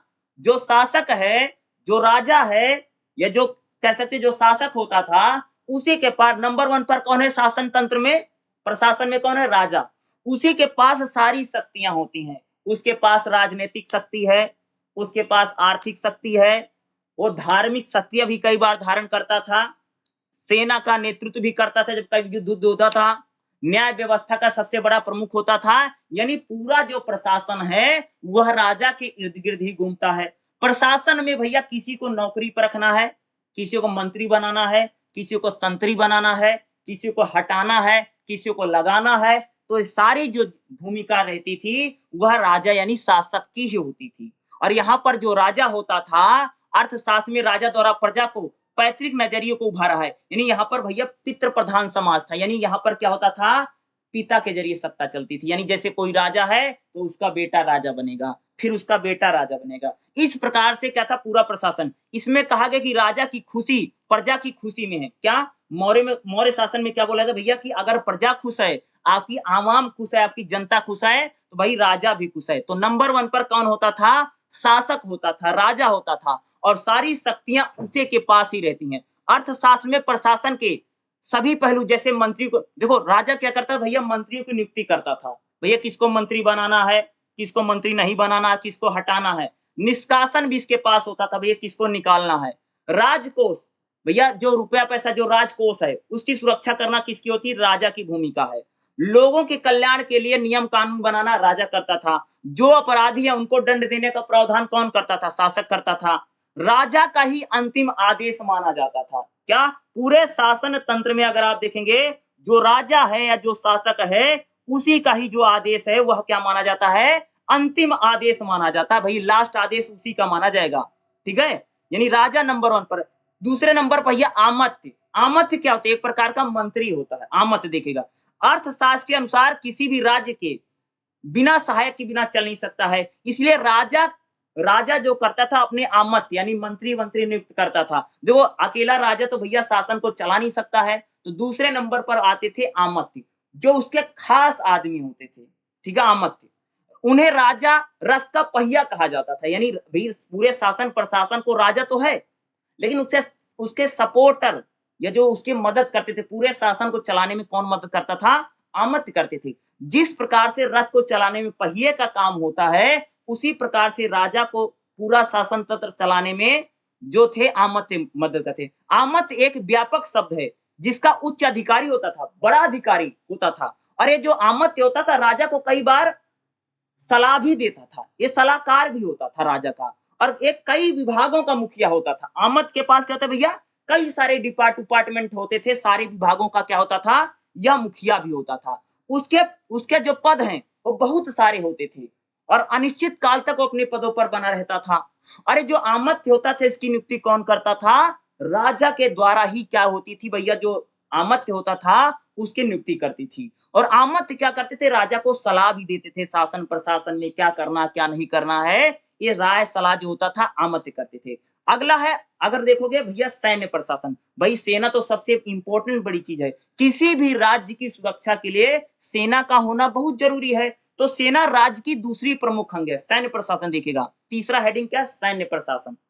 चौथा मालिए चौथी हेडिंग क्या भैया? सैन्य है। ठीक है? मौर्य साम्राज्य में जो सेना है वह बहुत सशक्त की जरूरत थी और सेना जो थी वो क्या करती थी? राजधानी की किलेबंदी के लिए सेना का काम था। सैन्य प्रशासन पर अगर हम नजर डालें तो यहाँ पर पता चलता है कि मौर्य काल में विशाल सेना है। लगभग अगर मैं तो 60 लाख सैनिक वाली एक विशाल सेना इनके पास होती थी और सेना कई प्रकार की है। जैसे पैदल सेना है, घोड़ा सेना है, हाथी सेना है या घुड़सवार सेना, इस प्रकार की सेना होती थी और सेना का नेतृत्व कौन करता था? युद्ध के समय राजा करता था। अगर युद्ध नहीं है, शांति है, युद्ध नहीं हो रहा तो उस समय सेना का जो प्रमुख होता था वही सेना का नेतृत्व करता था।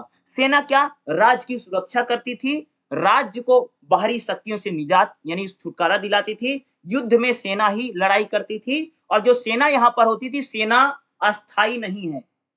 अस्थाई सेना नहीं होती थी। जब जरूरत पड़ती थी तब बड़ी सेना इकट्ठा कर देते थे। युद्ध के समय पर सेना में भर्ती होती थी और जब युद्ध खत्म हो जाता भैया सब अपना काम करने लग जाते थे। सेना अस्थाई नहीं, फिक्स सेना है। कुछ सेना फिक्स होती थी लेकिन सारी सेना जो होती थी अभी थोड़ी 6 लाख आदमी फिक्स कर रखे थे और हमेशा भर्ती रहेगा, हमेशा पैसा देता रहेगा, हमेशा नहीं होता था। जरूरत के समय पर कह सकते हो भैया सेना को लोगों को भर्ती करते थे और युद्ध खत्म हुआ तो सब अपने काम पर। अब जैसे कोई लकड़ी का काम करता है, कोई लोहे का काम करता है, कोई सुनार का काम करता है, कोई ड्राइवर है, कोई रिक्शे वाला, कोई सब्जी बेचना। युद्ध के समय ये सब भी सेना में भर्ती हो जाते थे और जब युद्ध खत्म हो जाता था फिर अपना अपना काम करने लग जाते थे। तो सेना अस्थाई परमानेंट सेना नहीं है खास तौर से। और सेना जैसे पैदल सेना है, हाथी सेना है, ठीक है, घुड़सवार सेना है और राजा के कई सारे अंगरक्षक होते थे, वो भी उसकी क्या करते थे? मदद करते थे। तो सेना भी काफी काफी इंपॉर्टेंट है। अगला भैया गुप्तचर विभाग। गुप्तचर विभाग भी 5वें हेडिंग क्या? गुप्तचर यानी खुफिया डिपार्टमेंट, जो खास तौर से राज्य में गुप्त जानकारी लाता था। जैसे जो गुप्तचर होते थे राजा के होते थे और जो शासन प्रशासन अच्छा चल रहा नहीं चल रहा है कि भैया राजा राज्य में ही कोई तो ऐसा तो आदमी नहीं कि जो एक प्रकार से बगावत कर दे। ठीक है? कोई ऐसा तो नहीं है कि घर में गद्दार कोई बैठा है, ऐसा। तो गुप्तचर विभाग यानी जिसको हम जासूसी विभाग भी होता था, जो सशस्त्र बलों से संबंधित था। अर्थशास्त्र में एक अस्थायी और गुप्तचर प्रणाली की बात की गई है। गुप्तचर विभाग जो था मोटे तौर पर 2 विभाग था, यानी स्थिर गुप्तचर होते थे और गतिशील होते थे। कुछ ऐसे गुप्तचर होते थे जो जासूस होते थे, जो परमानेंट होते थे, और कुछ ऐसे गुप्तचर हो यानी जासूस होते थे जो घूम-घूम करके जानकारी लेने का काम करते थे। तो गुप्तचर विभाग क्या करता था एक प्रकार से, गुप्तचर क्या करते भैया, जासूस क्या करता था, मंत्रियों पर नज़र रखता था। ऐसा तो नहीं कोई मंत्री भ्रष्टाचार कर रहा है, कोई करप्शन कर रहा है, कोई ऐसा तो नहीं कि भैया राज्य में ही चूना लगा रहा है पैसे का। दूसरा गुप्तचर क्या करते थे, सरकारी अधिकारियों पर रिपोर्ट करना था। ये लोग क्या करते हैं, गुप्तचर क्या करते हैं भैया, सरकारी अधिकारी को रिपोर्ट देते थे कि कौन सा अधिकारी अच्छा काम कर रहा है, कौन सा अधिकारी बुरा काम कर रहा है, कौन सा अधिकारी भैया पैसे खा ले रहा है, सब जानकारी देता था। तीसरा क्या था, नागरिकों की भावना की जानकारी, यानी क्या, नागरिक क्या चाहते हैं, जनता क्या चाहती है, जनता की जरूरत क्या है, इस प्रकार की सारी जानकारियां कौन रखता था, एक प्रकार से गुप्तचर विभाग ला करके राजा को देता था। विदेशी शासकों से साहस जाना, भैया ऐसा तो कोई नहीं कि कोई विदेशी राजा है जो हम पर हमला कर देगा। इस प्रकार की जानकारियां जो थी वह कौन लाता था भैया, गुप्तचर विभाग के लोग लाते थे। अगला राजस्व, भैया किसी भी राज्य के लिए राजस्व यानी पैसा, यानी एक प्रकार से कह सकते हो कि भाई रेवेन्यू डिपार्टमेंट, राजस्व प्रशासन बहुत इंपॉर्टेंट है। राजस्व प्रशासन भैया संसाधन की जरूरत के लिए बड़ा उपयोगी है। राज्य की तरक्की के लिए, राज्य के विकास के लिए राजस्व प्रशासन बड़ा इंपॉर्टेंट है। और राजस्व कहां से आता था भैया, खेती से आता था। सबसे ज्यादा राजस्व कृषि सेक्टर से आता था, जहां पर यानी किसानों से लगान वगान ली जाती थी, या जो भू राजस्व हम जो कहते हैं लैंड रेवेन्यू, सबसे ज्यादा क्या आता था, भू राजस्व आता था, यानी खेती से जो लिया जाता था भैया, किसी खेतों से, ठीक है, यानी लैंड सबसे ज्यादा लिया जाता है भू राजस्व। उसके बाद कह सकते हैं जैसे व्यापार, अब देखो राजस्व कहां से मिलता था, जो किले बंद दुर्ग होते थे वहां से राजस्व आता था, ग्रामीण क्षेत्रों से आता था, गांवों से आता था, खानों से आता था, जो खाने होती थी जैसे लोहे की खाने हैं, या उस प्रकार की कोयले की खाने हैं, या इस प्रकार की खानों से आता था। सिंचाई परियोजना, जो लोग भैया खेत यानी जो लोग पानी वानी सींचते थे, सिंचाई करते थे, वो भी क्या देते थे, वो टैक्स देता था, यहाँ से भी आता था। वनों से भी टैक्स आता था। चारागाहों से, जैसे भैया कि अगर कोई जानवर चराता, चारागाहों से भी टैक्स आता था। व्यापारिक मार्गों से, जैसे भैया राजा ने सड़कें बनवा रखी तो उस पर व्यापारी चल रहा, जैसे आज हम लोग टूल टैक्स देते हैं, तो उसी प्रकार से व्यापारिक मार्गों से भी यहाँ पर चुंगी या टूल टैक्स लिया जाता था। ये सब क्या था, यहाँ सबसे राजस्व आता था, और सबसे बड़ा राजस्व भैया कृषि से आता है। कृषि राजस्व यानी लैंड रेवेन्यू सबसे बड़ा था। अगर लैंड रेवेन्यू को हटा दोगे तो 90% खत्म हो जाएगा, सबसे ज्यादा वही आता था, बाकी तो 10% ही था, अगर हम लोग बात करें, ठीक है। अगला प्रशासन में, अगर बात करें, नेक्स्ट है न्याय व्यवस्था। भाई न्याय व्यवस्था तो किसी भी राज्य के लिए बड़ा जरूरी है, तो न्याय व्यवस्था काफी इंपॉर्टेंट है। और न्याय जो थी वह कह सकते हैं कि बहुत इंपॉर्टेंट है। और न्याय क्यों जरूरी है, राज्य में शांति बनाने के लिए, ठीक है, राज्य में शांति रहे, खुशहाली रहे, राजा की बातों को लोग माने, इसलिए दंड का विधान होना बहुत जरूरी है। इसलिए बोला राजदंड का एक बड़ा विधान है ना, कि भैया जो शासक दंड का प्रयोग करेगा तभी जनता सही रहेगी, नहीं तो भैया जनता तो अफरा तफरी मचा देगी जी। तो इसलिए क्या है, न्याय व्यवस्था बड़ी जरूरी है। न्याय व्यवस्था क्यों, अगर कोई राज्य के नियम कानून को तोड़ता है तो उसको सजा प्रदान की जाती थी। जो अपराधी होते थे, जो लोगों का शोषण करते थे, जो दमन करते थे, जैसे विवाह के कानून का किसी ने उल्लंघन किया, तलाक, हत्या, मिलावट, माप तौल संबंधी जो एक अपराध करते थे, उन लोगों को कड़ी सजा दी जाती थी।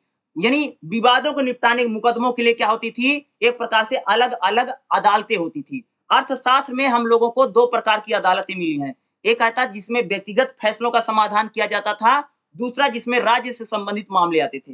देखो, अगर आप बात करें न्याय व्यवस्था में, तो न्याय सबसे बड़ा न्यायाधीश कौन होता था, राजा होता था। लेकिन अलग अलग राज्यों में, अलग अलग प्रांतों में अलग अलग प्रकार के न्यायाधीशों को नियुक्त किया जाता था। और गांव में जो छोटे मोटे मामले होते थे, वो वहां का जो गांव का मुखिया होता था वही उसको क्या कर देता था, कर देता था। अगला नगरीय प्रशासन।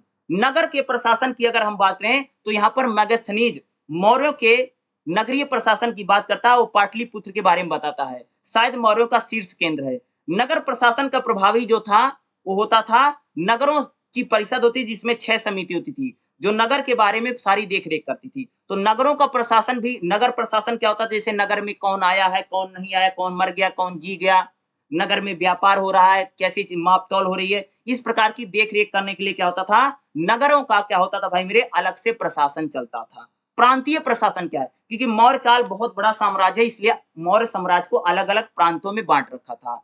और जो प्रांत होते थे, अलग अलग प्रांतों का कोई न कोई मुखिया होता था, जिसको हम लोग राज्यपाल कहते थे, जो पूरे प्रांत को चलाता था। प्रांत प्रांत प्रांत के जो मुखिया, जो राज्यपाल होते थे, उनकी नियुक्ति किसके द्वारा की जाती थी? राजा के द्वारा ही की जाती थी। और प्रांत जो एक प्रकार से कह सकते हो कि पूरे शासन को चलाने, देखो एक बात बता दूं, मेरी बात याद रखना, जो मौर्य साम्राज्य पूरा केंद्रीकृत यानी सेंट्रलाइज सिस्टम है, क्या है? केंद्रीकृत शासन प्रणाली है, याद रखना है, इसको सेंट्रलाइज सिस्टम बोला जाता है। तो मौर्य का जो पूरा प्रशासन है सेंट्रलाइज है, यानी सब लोग रिपोर्टिंग किसको करते हैं भैया? रिपोर्ट किसको देते हैं? राजा को देते हैं। इसलिए पूरा प्रशासन का मुखिया किसके? भाई राजा के हाथ में ही होता था। अब जैसे स्थानीय प्रशासन क्या है? स्थानीय प्रशासन एक प्रकार का जो गांव का प्रशासन होता था, या जैसे हम लोग जिला बोलते हैं, डिस्ट्रिक्ट, डिस्ट्रिक्ट का भी क्या होता था? अलग प्रकार से उनका प्रशासन चलता था। जैसे हम लोग क्या कहते हैं भैया? जिला प्रशासन बोलते होता ना, जिले का प्रशासन, वो जिला प्रशासन भी क्या है? यहाँ पर चलता रहता था। तो जिले के प्रशासन में जैसे भाई राज्य में जो निम्न प्रशासन कह सकते हो, जो स्थानीय प्रशासन है, जैसे भूमि का सर्वेक्षण करना, रिपोर्ट देना, राजस्व इकट्ठा करना, गांव की देखरेख करना, कानून व्यवस्था, ये सारा क्या होता था? एक प्रकार से स्थानीय प्रशासन पर डिपेंड करता था या चलता था। तो प्रशासन आपके लिए बड़ा इंपॉर्टेंट है और पेपर में आता है। अभी तक अगर बताऊं, जितने मैंने एग्जाम दे रखे हैं, क्वेश्चन पेपर मैंने 5-6 साल के देखे थे, उसमें से प्रशासन को लेकर के 1-2 बार इन्होंने क्वेश्चन पूछा है। अगला देखिएगा, मौर्य काल की अर्थव्यवस्था और समाज क्या है। देखो भैया, मौर्य काल में जैसे हम लोगों ने अभी एक चैप्टर मैंने आपको पढ़ाया था, जिसमें हम लोगों ने वैदिक काल की बात की थी। तो वैदिक काल में जैसी अर्थव्यवस्था है, या जिस अर्थव्यवस्था का आधार क्या है भैया? 2 आधार है अर्थव्यवस्था का, एक तो कृषि, दूसरा है व्यापार। कृषि है, व्यापार है, यहीं से पूरी अर्थव्यवस्था डिपेंड करती है।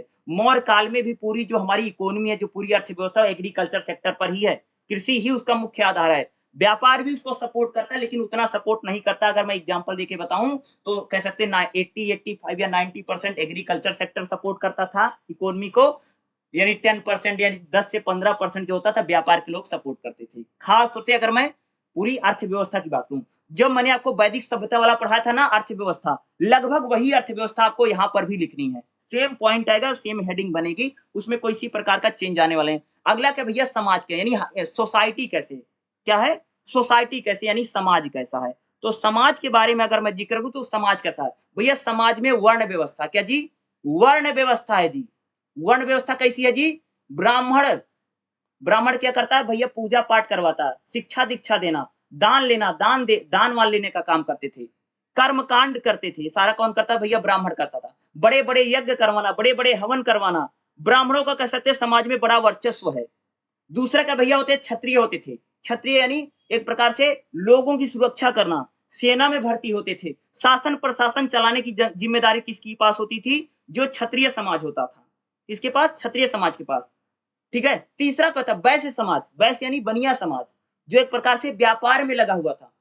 सारी व्यापारिक गतिविधियों जो थी वो प्रकार से वैश्य समाज किया। चौथे नंबर पर क्या भैया? शूद्र। शूद्र क्या करते थे? लोगों की सेवा करते थे, खेती ओती करने का काम है। शूद्र अछूत नहीं है, बात याद रखना, अनटचबिलिटी में नहीं आते शूद्र, ठीक है। शूद्र क्या करते थे? शूद्र खेती करते थे, ठीक है, और लोगों की सेवा करते थे, लोगों की मदद करते थे। शूद्र यही करते थे, जो शूद्र समाज है, ठीक है। क्योंकि खास तौर से हम लोगों इसमें बड़ा कंफ्यूजन, हम शूद्रों को या अछूत मान लेते हैं, तो शूद्र अछूत नहीं। देखो एक बात, ब्राह्मण और क्षत्रिय एक खेती नहीं करता है, एक प्रकार से गैर कृषक समाज है, खेती नहीं करते थे, बल्कि खेती कौन करता था? वैश्य समाज के लोग करते थे। वैश्य समाज ज्यादातर, जो वैश्य समाज यानी जो बनिया समाज है, वो व्यापारिक था।